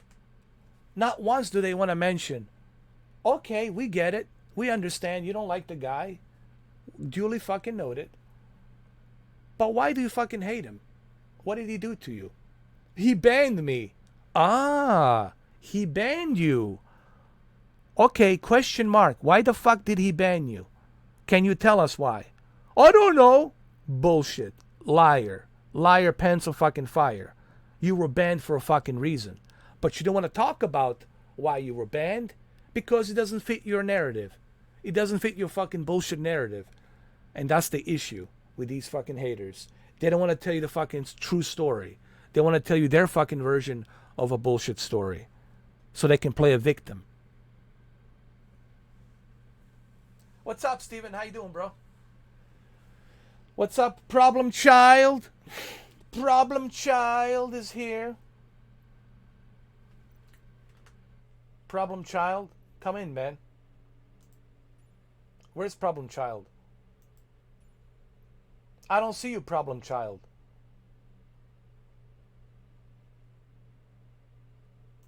I don't see a Problem Child. Extreme Gaming. Where are you, Problem Child? Where are you? Screw you! Get to the chopper! Do it now! Come on! To screw your freedom! Get fucking vaccinated! I don't care! Shove the goddamn needle in you! I don't care! Just do it! You want to be a sissy your entire life? Just get the goddamn needle! They tell me I don't want to get the needle. But it's the problem. You girly man. You don't want to get the needle. Is it too little bit of a needle in you? Do you know how many needles I put when I was taking those fucking steroids? What happened to the other 6 kids?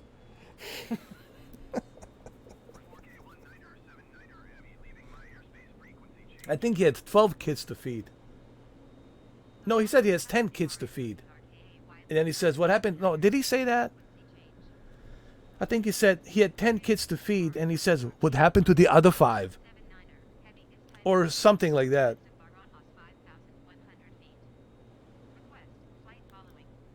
What's the code for Madrid? I don't know. You got to ask a pump truck. He knows. I have no idea. problem child. Have no idea what the code is. Gotta ask, what's his name? Gotta ask a pump truck for that.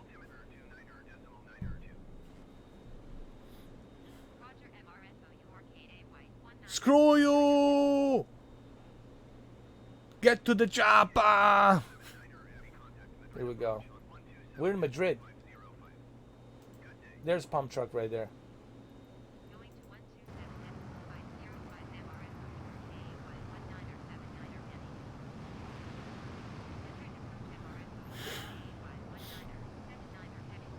There's Madrid. There's a Madrid stadium right there, dude. I see it.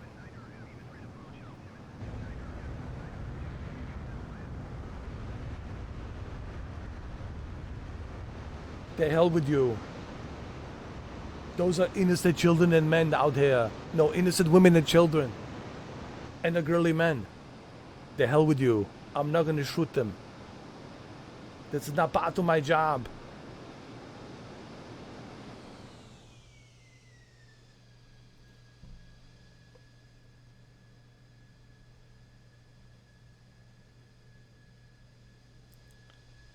I miss the VHS, dude.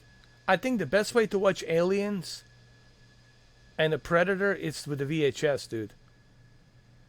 Honestly. If you have a VHS, watch it with the VHS. Screw you. All of this bullshit. I don't care. The hell with your freedom. I don't want to get vaccinated. So would you rather do? Would you rather die? Or would you rather get the vaccination? Shove the goddamn needle. You will survive, you bastard. I don't care what you do with your life. But don't go ahead and endanger the rest of us. Because your sissy, peanut little dick, doesn't want to get freaking vaccinated. Get vaccinated. I don't care about you big fucking truck MAGA people. I will rip your fucking truck apart and shove it up your ass. The hell with you and your fucking MAGA truck. I'll tear it the fucking apart.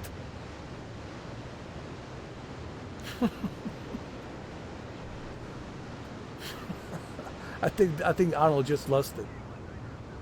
He lost his shit, bro. Sick and tired of seeing the fucking MAGA truck. Tired of this shit. Get fucking vaccinated. Shut the fuck up.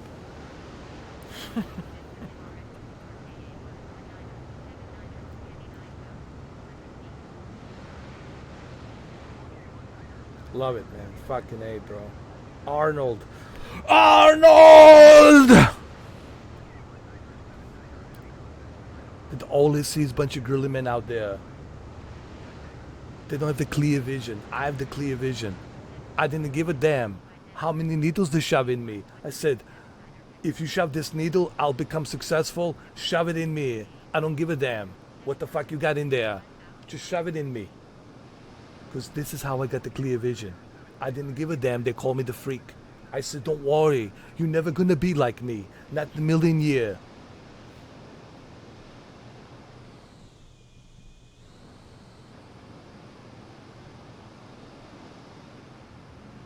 I will always defend Arnold. I don't care, dude. I don't give a shit. He's right. Because he's Arnold Schwarzenegger. He's always right. You are not Arnold. It doesn't matter what you say. You are nobody. He's somebody. And what he says counts. That's the way it is. Sorry, but it is what it is, man. You know? He is who he is. And we have to follow what he says. He's our leader, damn it.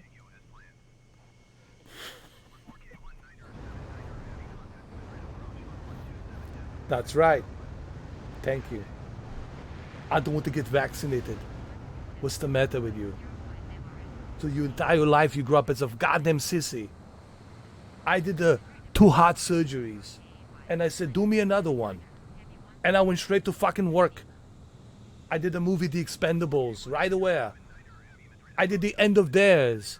The fucking movie, I can't remember. It was a terrible fucking movie. End of the Days.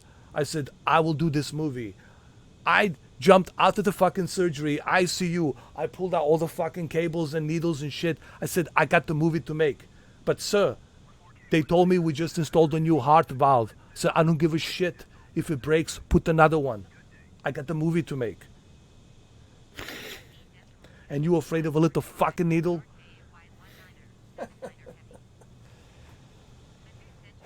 It's true. He's a very unique guy, man. Arnold is a very unique guy, and his influence is just. It was so easy to see on the set of Predator why testosterone level was so fucking high. It was because of him. You know, he really did that, man. His presence being there, boost up that, you know, that testosterone level, big time.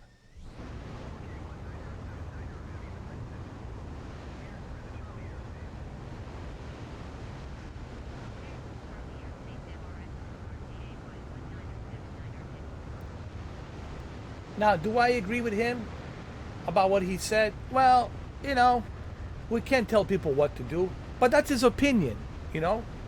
That's the freedom of speech. That's what it means. Being able to say what you want to say. You don't have to agree with it. You don't have to love it, but he has a right to say it. That's how democracy works, in case you been living under some goddamn rock. That's how democracy works. Democracy is not just what you like to hear or what you want people to believe. The way democracy works is everybody has a right to say what the fuck they want to say. You don't have to agree with it. You don't have to like it, but they have a right to say it. And you shouldn't have the right to cancel them. It works both ways. But unfortunately, something happened in 2020 where that has been lost, you know. And now it's tribalism, right? Tribalism 100%. He did. He did, problem child. He said to the people who are not vaccinated, the hell with your freedom. Get vaccinated. That's what he said.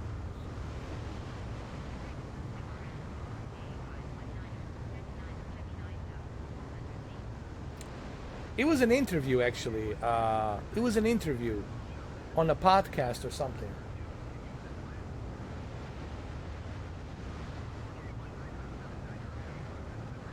EHVB in Holland.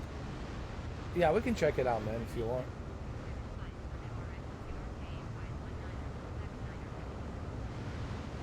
Falcon, we can definitely check it out.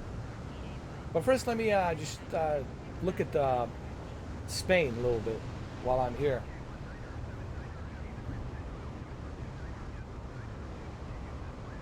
La Serna del Monte.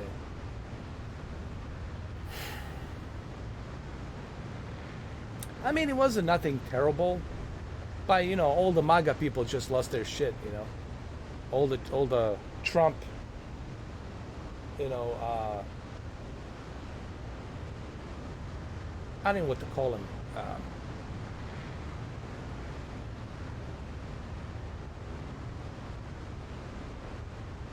All the Trump tribalisms lost their shit. You know.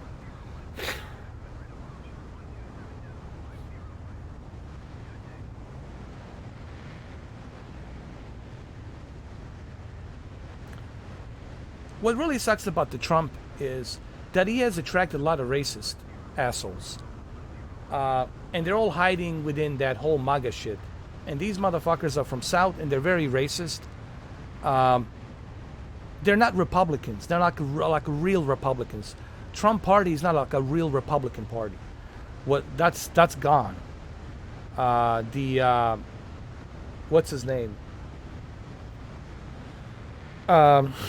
Ronald Reagan would fucking turn in his grave. He's probably flipping in his grave if he saw, you know, how these guys are. Okay, and that's the issue with the Trump. He's attracting all these racist rednecks and all this other fucking crap, right? All these gun nuts, Second Amendment gun nuts, and that's his base. That's what he's counting on. And then you got Democrats promising black people that, hey, everything's gonna be great. Vote for us. We'll take care of you. We'll help you. Well, Obama was in administration, 8 years, nothing changed. So it really hasn't helped the black community at all. So you got two sodas, Pepsi and Coca-Cola, and they haven't done shit for none of us. For neither one of us. None of these two parties have done shit for us. Maybe it's a time for different variety of parties. Maybe it's a time for term limits on Congress, being in a Congress. There should be a term limit, right? And that's the issue. That's the problem. You got too many status quo. That's why everything sucks. Who you gonna vote? You got Democrats, they suck. You got Republicans, Trumpetans, whatever, they suck. You got two parties and they both suck. And you got nothing else available. So what do you fucking got? You got nothing. You got nothing. Except two shitty ass parties with a status quo. Why even bother voting, dude? Why? I'm not gonna vote next time. What am I gonna fucking vote for?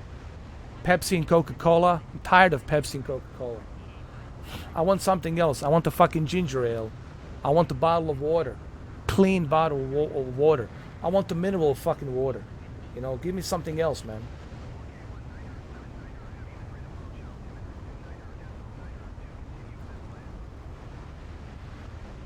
And that's the problem, guys.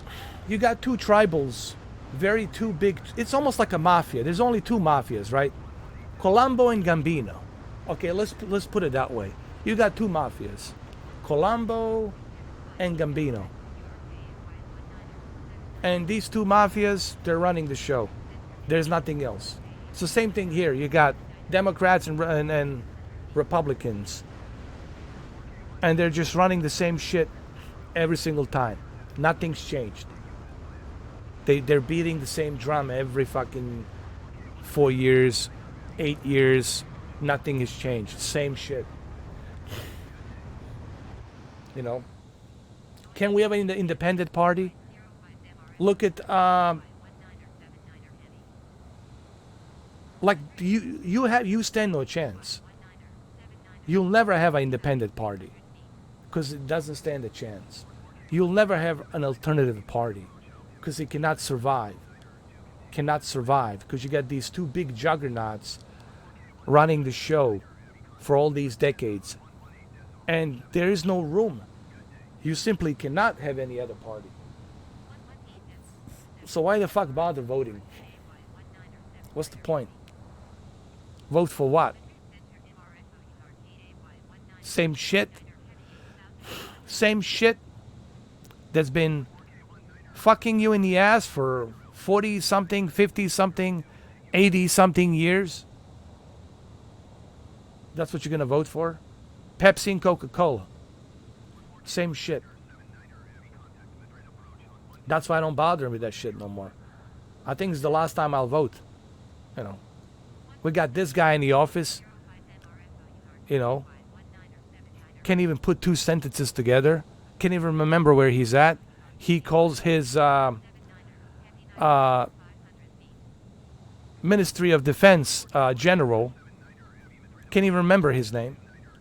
Doesn't even know who he has in his cabinet. Can't even name who he has in the cabinet, in the Oval's office. He can't even remember who's in his administration. A guy who thinks the Taliban, it's like a nice people. They're terrorist organizations. Last time I checked, we're prohibited to negotiate with terrorists. Under the section, what section? I don't know. We don't talk to terrorists. We don't negotiate with terrorists. What we do with terrorists, we kill them or we capture them to find more information. about what they're planning. Our job is to eliminate them. We don't negotiate with them. Taliban is the terrorist organization, just like Al Qaeda and all these other assholes. Fill in the blank. They all come from Wahhabis, jihadists. And they want the young kids so they can groom in these young kids to become jihadists for their future fucking plans. And we got a clueless fucking president sitting in the office, doesn't understand the fucking first thing about the history of the world to begin with. And we got these clueless generals. Listen, man, don't get me started, man. I feel sorry for the people. People have to pay the price. Innocent people will die again. That's what fucking sucks. Fuck these politicians. I don't give a fucking rat's ass about them. They can go to fucking hell. Every single one of them. One-way ticket to fucking hell. Fuck them all, big and small. I feel sorry for innocent children and civilians. They're gonna fucking pay the price because of these a-holes, these blood-sucking, cock-sucking, motherfucking pervert assholes. I get angry. I'll talk about this shit, man. I get fucking angry. It fucking pisses me off, man. I know, Mr. Falcon. Just pisses me off, dude. Because I know how bad shit is and just fucking ridiculous. I know what's really going on and it pisses me off, dude. That lack for human life has no value. Like, these guys are so cold-blooded these days. They're looking at human life as ones and zeros. Yeah, but only 20 people died. It's not that bad. Only 8 people died. It's not that bad. It could be worse. Knock on the wood. Could be worse. Fuck you. What if it was your family or your cousins and 8 of them fucking died? Fuck you. You know. It is fucked up, dude. It's so much fucked up going on, dude. It's too much of fucked up. It's not even funny, man.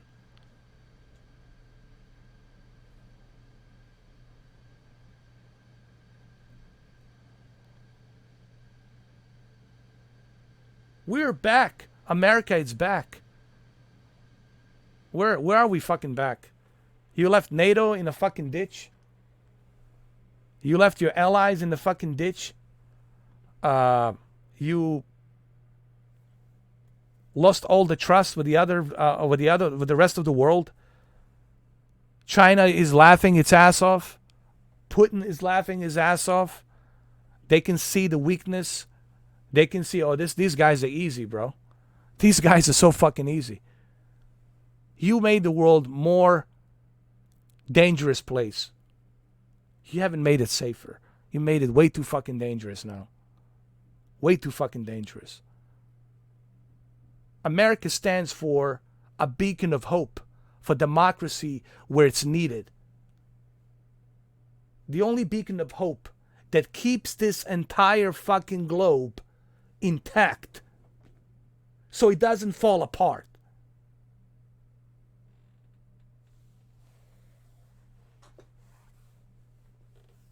And you gotta hear it from me. That shows you how terrible these so-called leaders are. When you have to hear it from me, from a little old me in a fucking Twitch or YouTube, when you gotta hear it from me, then you know how bad it is. When you gotta fucking hear it from me.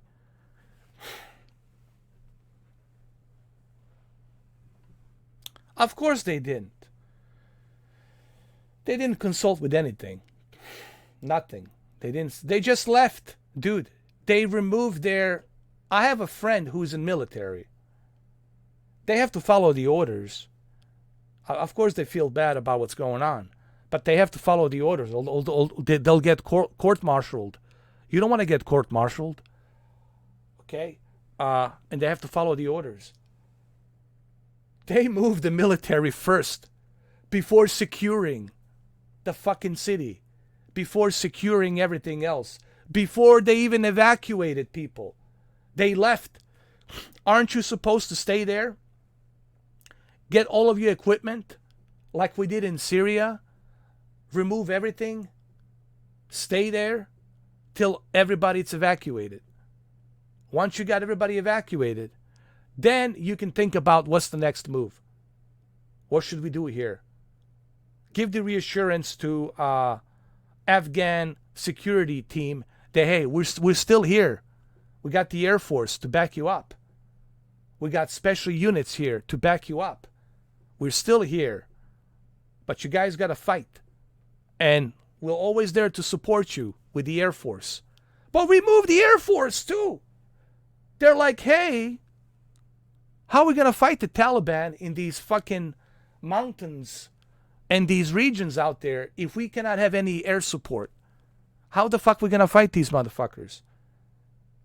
So you abandon the Air Force. You move them out from Kandahar, and there's shitload of tunnels in Kandahar where these Talibans are getting all of these weapons from Pakistan, and you haven't put the pressure on Pakistan, and you should have put the fucking pressure on Pakistan. That's where we killed Osama bin Laden. That's where he was fucking hiding. That's where they harbor the, it's Pakistan, Iran, and Africa. That's where these terrorists comes from. Africa, Pakistan, Iran, and they move into fucking Afghanistan, and of course through Syria. But you have all of this knowledge, you have all of this fucking intel, and you didn't do jack shit about it. You have all this fucking intel, and you didn't do a fucking jack shit about it. Body of lies, man. Body of lies and fucking CIA.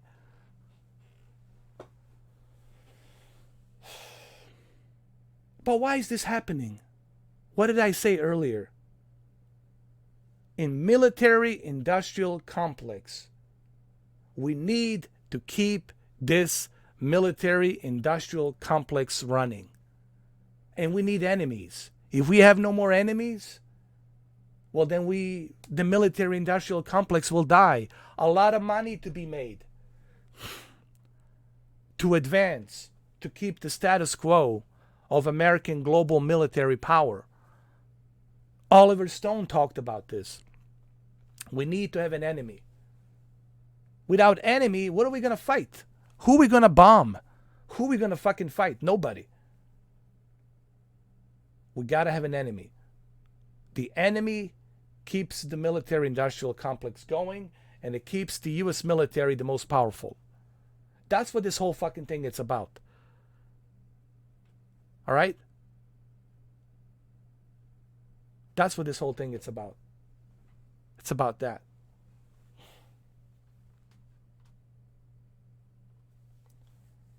Of course, our military has all this intel.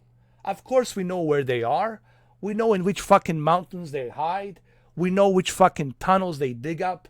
We know that they are being harbored in Pakistan, in Iran, in Algeria, in Africa, in Egypt. We know where they are. We know where the fuck they are. We have all this fucking intel. We know everything. You can't even take a fucking shit without the NSA or CIA not knowing where you took a fucking shit. But why is this being allowed? This is being allowed because, like Eisenhower said, the President Eisenhower, when he left his office, military-industrial complex. This is why John F. Kennedy was being removed. Because John F. Kennedy, Bay of Pigs, he didn't want to go to war with Cuba, but military-industrial complex wanted to go to war in Cuba. We wanted to go to war in Cambodia, in Vietnam. We made that false flag bullshit Gulf of Tonkin incident, right? Why do we go to Vietnam? Kennedy didn't want to go to Vietnam. But who went to Vietnam? Well, his vice president, Lyndon Bullshit Johnson, who didn't like Kennedy at all. So, why did we go to Vietnam? Oh, military-industrial complex. We need it. And after Vietnam, who was our next enemy? Soviet Union. Right? The big red Russia. Soviet Union. Watch out. They're going to nuke us. They're going to fucking nuke us into the fucking oblivion. Watch out for them fucking commies, man. Them communists, them Ruskies. They're coming after us, man. Again, military-industrial complex, Cold War. And what happened after Cold War? In 1990, we go to Middle East. We go to fucking Middle East again. Saddam Hussein, the same guy we fucking put there, the same fucking guy that we created and we put in there, we got to go to Persian Gulf. We got to go to Persian Gulf. We got to test our new military equipment. We got to move this military-industrial complex running. So that was our new enemy, Saddam Hussein, Iraq. And what happened in 2001? Well, the towers came down. And then we went to Afghanistan. We went to Iraq on the false premise that there's a weapons of mass destruction. None. Zero found. And of course, invasion of privacy, Patriot Act, right? Trade security for freedom. Guys, I can write you a fucking best-selling books on this whole fucking history. I know what's going on. But I don't give a fuck anymore. I don't give a shit. I'm just at the point in my life where I just don't give a fucking damn. I feel sorry for the innocent people. My heart goes to them. But I really just don't give a fuck anymore, man. I really don't. That war in Bosnia was a wake-up call for me to what's going on. All of that shit, man.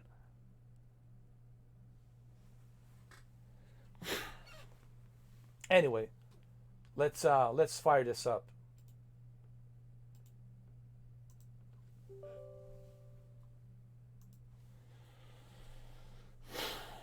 I just don't care, man. Because nothing will change. Nothing will ever change. Because people are afraid. People are living in fear. They don't want to get, patronized. They don't want to lose their jobs. The people are afraid. People live in fear. And this is why they can do what they can do. Because people are afraid. They live in fear. Fear is the biggest tool to keep things rolling. That's what they're counting on. The fear. The oldest fucking trick ever is fear. You'll see how quickly I'm going to make you strip naked when I put fear into you. And you'll see how quickly you're going to strip naked. Why? Because of fear. Maybe I'm making a stupid example, but fear, it's what's making all of this be like this. People are afraid to speak. People are afraid to say something because they're afraid. Being crucified, losing their jobs, losing their future.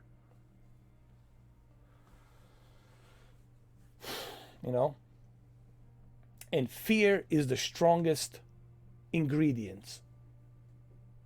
The strongest ingredients. I learned this well.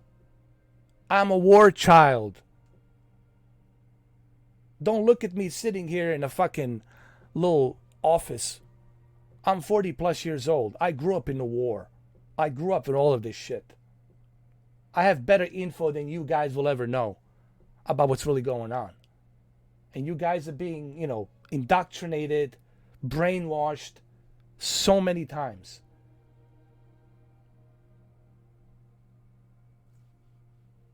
And nothing will change because people are afraid. I don't want to lose my house. I don't want to lose my mortgage. I don't want to lose my job. What about my kids? So people stay quiet. They keep shh, shh, shh.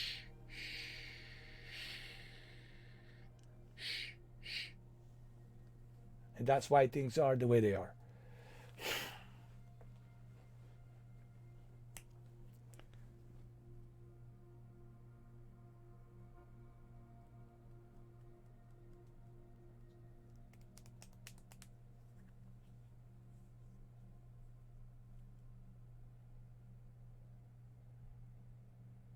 And they all voted for it.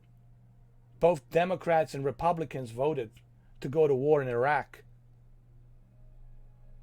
Oh, gee whiz. Why did they all vote for it? Because they're all the same. They belong to the same group. They just act in front of us that Republicans are fighting Democrats and Democrats are fighting Republicans. But they all sleep in the same fucking bed.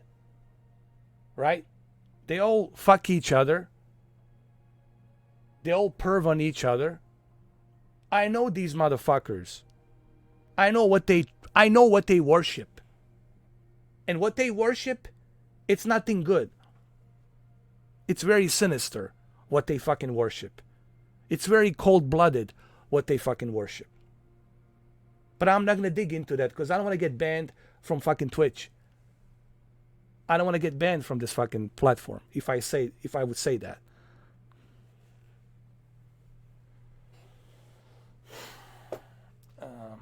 Yeah, I'm on the East Coast, USA, Tony.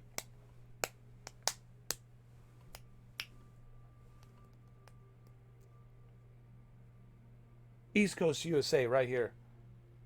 Hold on. I'll show you. Right here. East Coast, USA.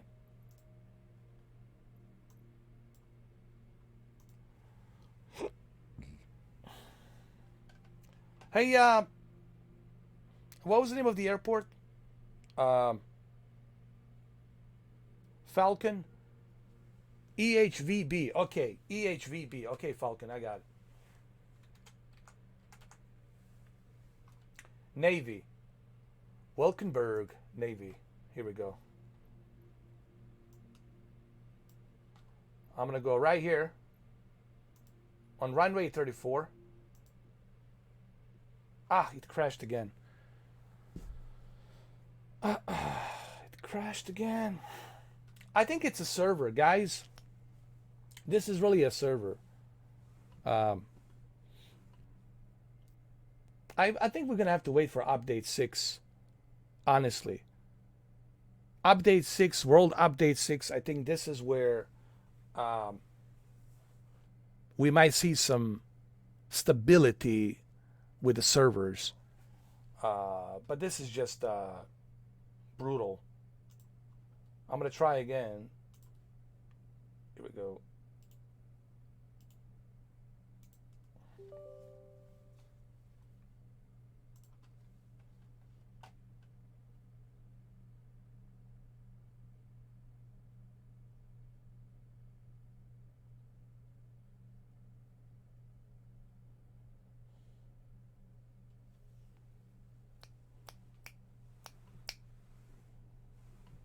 Yeah, Xbox. But at night, me and Jose last night. We were flying yesterday. Let me tell you, around night at night is the best time to fly. Around 11 o'clock. Around 11 o'clock at night, the servers are so much better, man. But during the day, around this time, 2 o'clock, 3 o'clock, everybody's on, dude.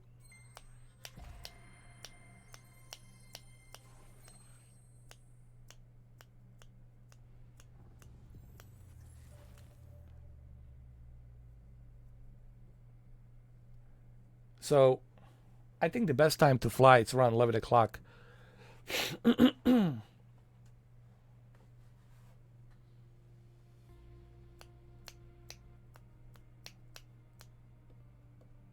Mandela effect, well, that's a whole different subject.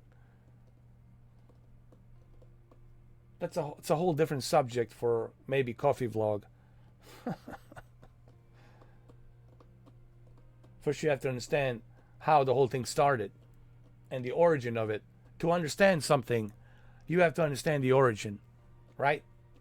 If you don't understand the origin of something, it's really hard for you to understand the concept of it and what it really means. Like what it really means and what was the purpose of that and how did it start, you know.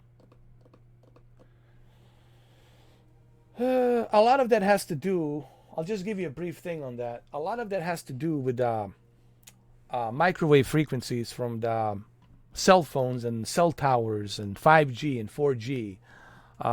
It's very efficient for the CIA and NSA to use the MK Ultra techniques to implement something in your head, right? Without even you knowing it. Like you wake up one day and you like start thinking about something, and all of a sudden, why are you thinking about this? Like, why is this put in your head, right? Like, they can put all kinds of thoughts in your head, like, hey, dude, you just stabbed yourself. Check yourself. And you check yourself, and they're like, I don't see me being stabbed. I don't see any blood. I don't see a knife. But what they're projecting into your head, that you have been stabbed, and now you start freaking out. These things are real. Nikola Tesla talked about these frequencies and how dangerous they are for our mind. Dude, there's so much, guys, that you don't know, man. If you knew the real truth, you would move to Mars, or I don't know, to the moon or something. You would live in a forest, in a fucking cave, isolated. If you really know, if you really knew how bad it is, if you really knew how bad it is, guys. But I don't like talking about this stuff because it's nothing. It's nothing good about it. It's just negative energy.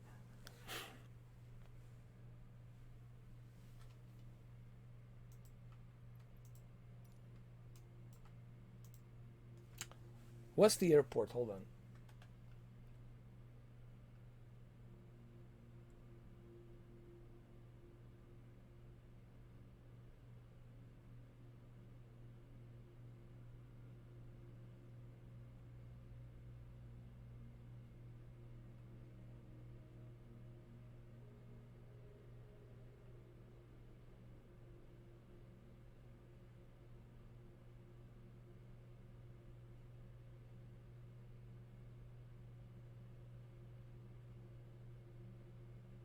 I can't find it. I'm trying to find the airport.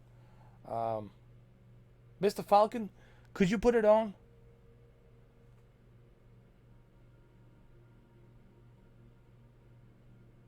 Oh, there it is. EHVB.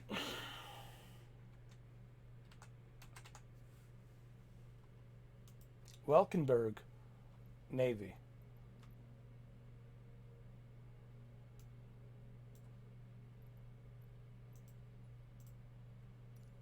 Here we go.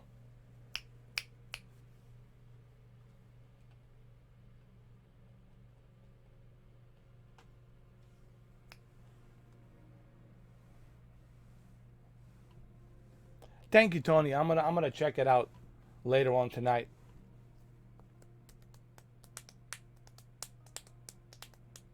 I love that movie Shazam. You know what, that guy? That actor. I keep mistaking him for the other guy from The Office and from The Chuck. I keep mistaking those two, man. Are they brothers? Are they related? I know one of them is married to Emily Blunt. One of them, they have like a Russian last name or something. Um, and I keep mixing these two together, man. These two actors, I keep mixing them together. But they're not the same actors. They're two different actors.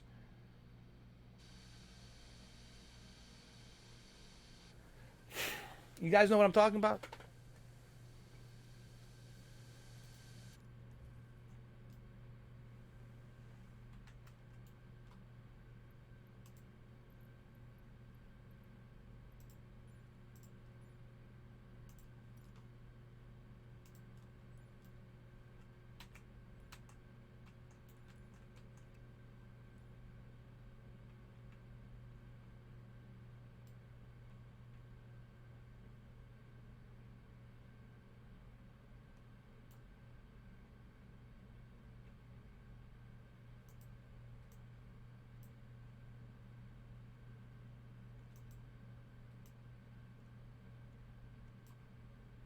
Okay, perfect, perfect, perfect.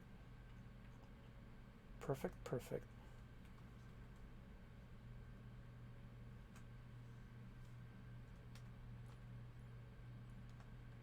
I believe it is. EVBH.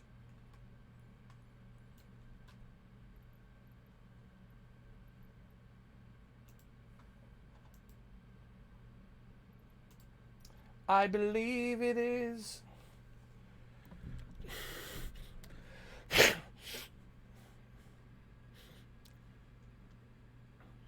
I believe it is.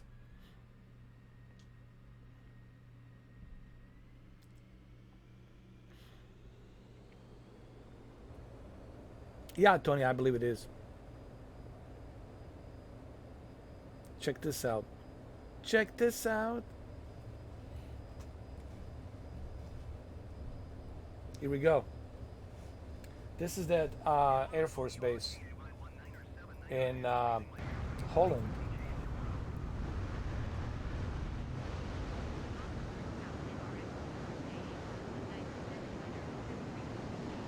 Navy base or Navy Air Force.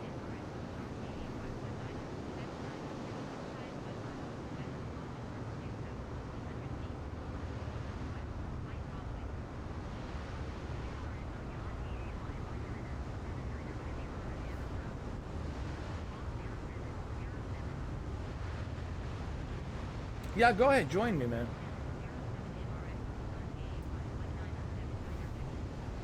Uh,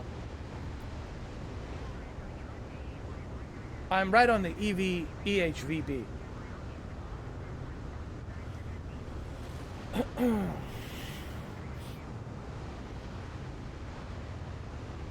A Navy Air Force 4K, yeah. That's it, bro. Upscaler squadron. This is an upscaler squadron. Do you copy? Do you copy your 49er, your 39er, your 49er? Nice. I like this blue navy version of F-14. It's pretty cool.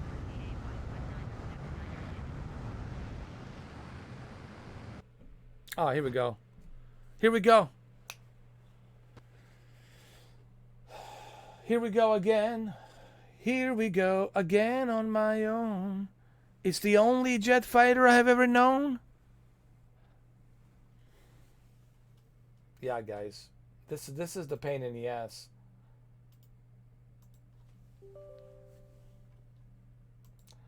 They really got I mean, come on. Asobo, Microsoft, we gotta talk.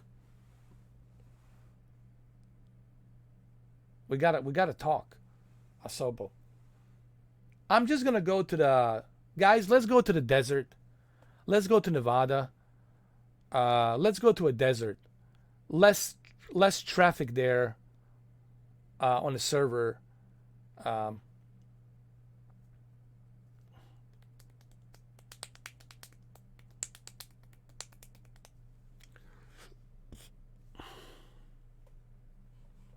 because this is getting ridiculous. This is getting too ridiculous, my friend. My friend.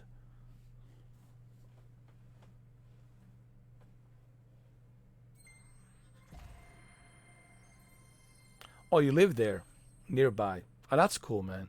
So you probably see a lot of the F-35s and you see F-18s, F-16s.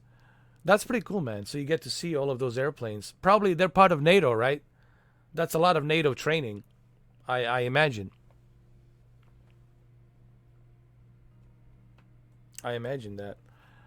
But that's got to be very noisy, right? All that noise, hearing the jet fighters, shh, flying around and all that.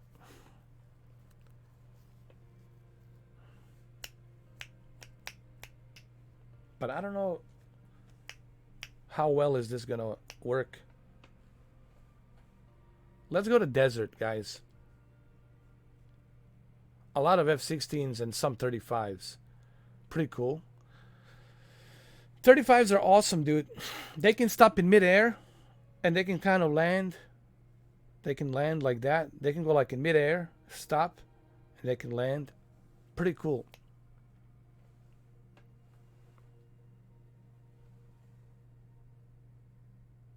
Oh, you're going for your Tomahawk B-40. Cool.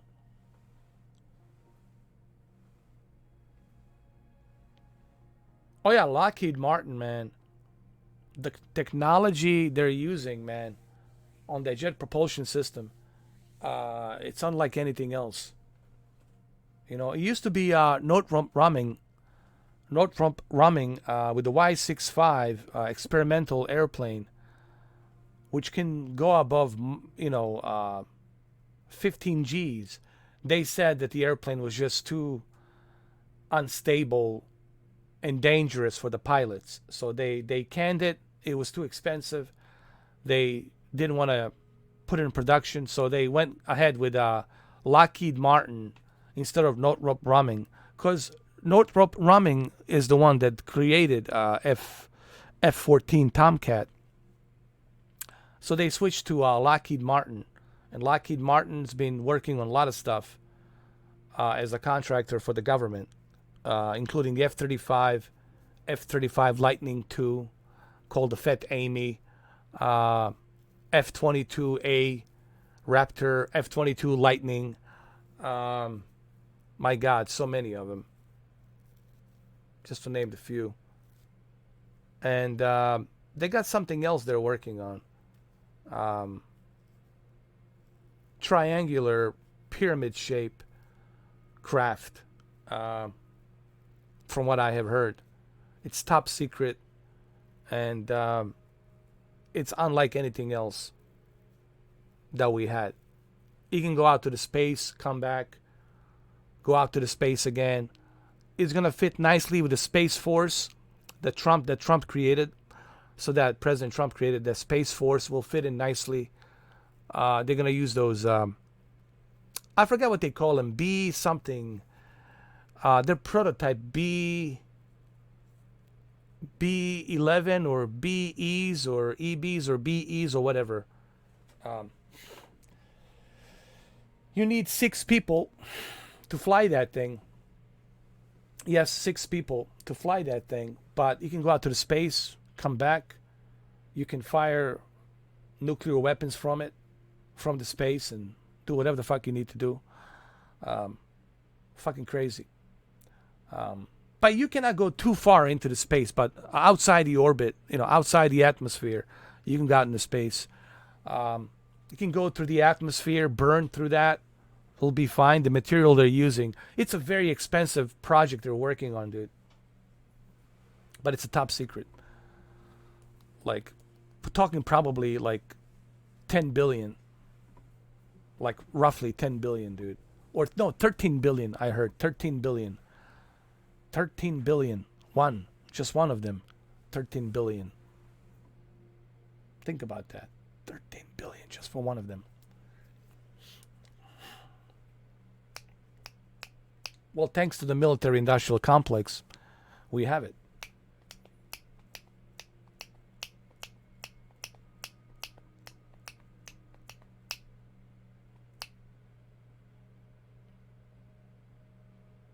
We also got the new carriers. They can store these crafts compartmentalized inside the carrier. And also we got the ability to carry F-22 Raptors. Currently, we cannot carry any F-22 Raptors. But with these new carriers, we'll be able to store F-22 Raptors inside these carriers, these new carriers. And they basically are stored inside the ship, and they come out, and they get positioned to fly out. And these ships are going to be super expensive, as you can imagine. That's going to be part of our Navy. Yeah, man. Guys, 10 years from now, it's going to be terrifying. What you're going to see coming from the U.S. military and the Navy and the Air Force, terrifying. But also cool. It looks kind of cool. All right, let's go. Let's fly. Let's go to Nevada, guys. Let's go to Nevada. Let's go to Homey. Or maybe we won't go anywhere.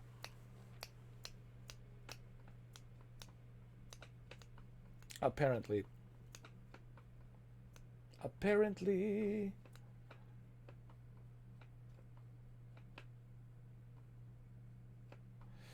All right, guys. Looks like it's not gonna happen today. It's not happening, unfortunately. Um, I'm so hesitant to. I'm gonna have to wait till the update, guys, because it's kind of ridiculous. Playing like this, it's just not worth it. Asobo needs to get the update ASAP. They need to do something, man. It's really getting annoying. You know what I mean?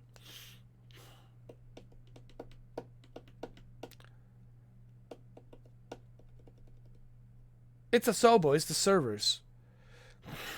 I don't know what they're doing. They need to be working on this. They need to fix this.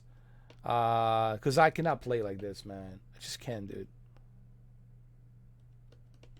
Yeah, it's the Asobo, Mr. Falcon. Yeah. Yeah, it's ridiculous, dude. You can't even. Let's say you want to do a flight plan.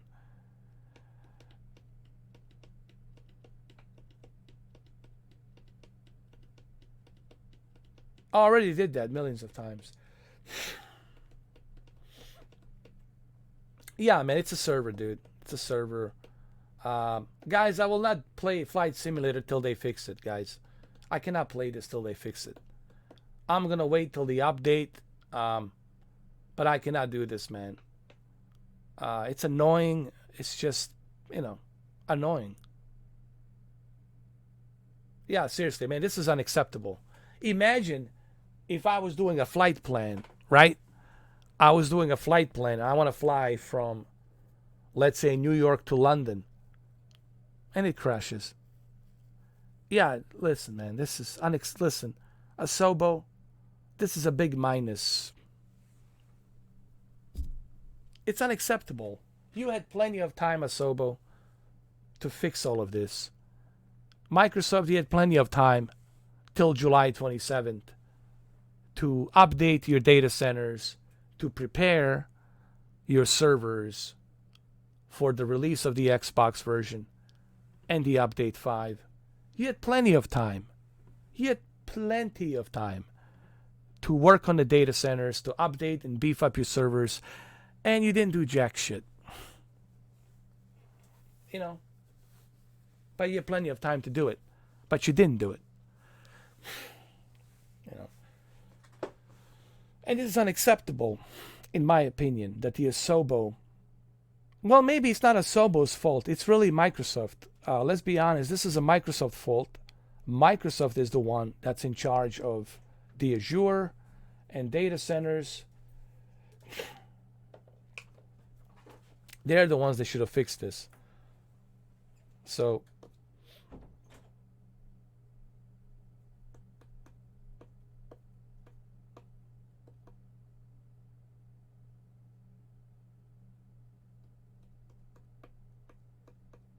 yeah, on the Xbox at night, it seems to be stable.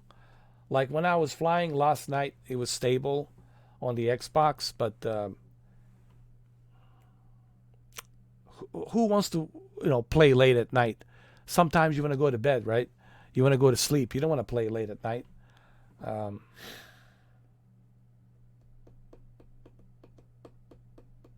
You got 121 subscribers on the YouTube. Well, that's good to know, bro. Good to know. Keep grinding, man. Just keep grinding. I'm sure you'll get there, bro. Just keep grinding, man.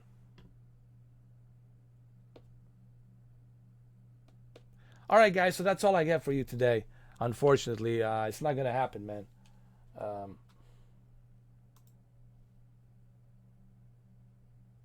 This will not. Did I ever show you my Dr. Disrespect photo? I think I did. That I created on a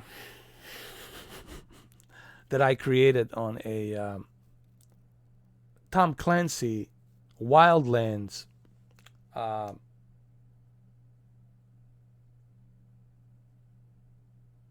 game. I did it on a Tom Clancy Wildlands.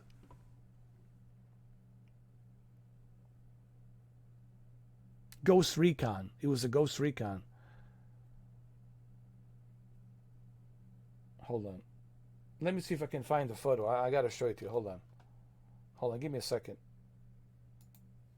see if I can find the photo.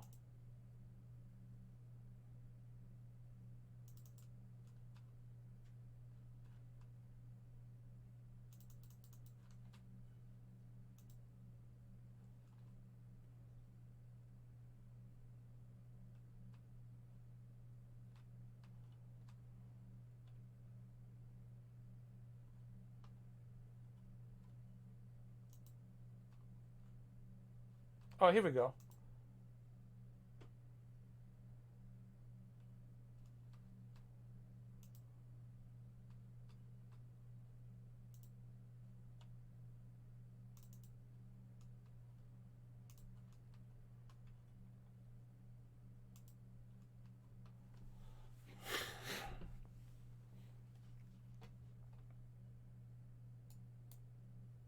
There he is. Dr. Disrespect. I created Dr. Disrespect. Hold on. I got another one. I'll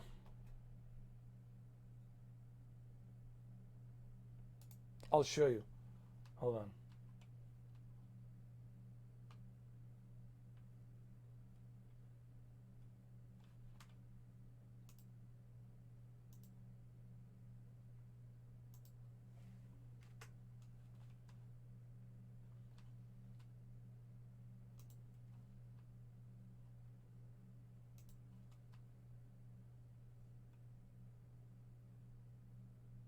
Give me a second.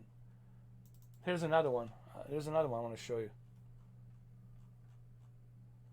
This is a good one right here. Right here. Here we go. Dude, that looks exactly like him.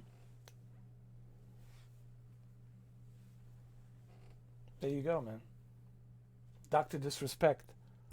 And I created him, dude. I think I still have this character. I still have him. You know? I still got the doc in the Wildlands on the Ghost Recon. Which I haven't played in a while, man. That's him, dude. Yeah, yeah. I never told the doc that I did it. I mean, I'll let him know. Say, hey, bro, I'll give it to you for $1,000, bro. I'm gonna let you play yourself for $1,000. Come on, man, Doc. You can afford it. You can afford the $1,000, dude. You're not gonna feel it. Come on, bro. You're not gonna even feel it, bro. So that's it. That's my Dr. Disrespect. All right, guys. I gotta get going. I hope you enjoyed it. 2.5 hours. You know, we did a bunch of live streams yesterday, the day before yesterday. Make sure you check out that Madden live stream. That was pretty cool. It's available on Twitch and YouTube. Thank you, Tony. Thank you, Rob. Anytime. Unfortunately, we're gonna have to wait for the update. We're gonna have to wait for something from Microsoft and Asobo. Thank you, Ed. Thank you, Jose. Thank you, everybody. Thank you, Mr. Falcon 92 for becoming a member and for also becoming a gold member and also following me here on the Twitch. I really appreciate that, man. No kidding. Brock Lesnar has returned to WWE. He needs money. He needs money for his farm. It cost him a lot of money to maintenance the farms in Canada.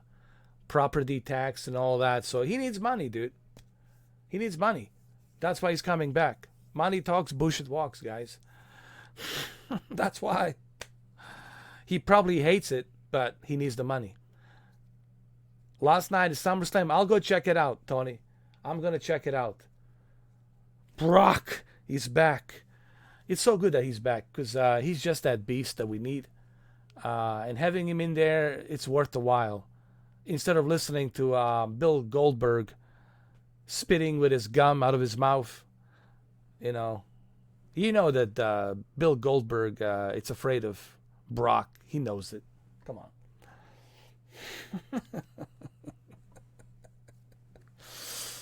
All right. I'll see you guys. I'll see you tomorrow. Take care. Be good.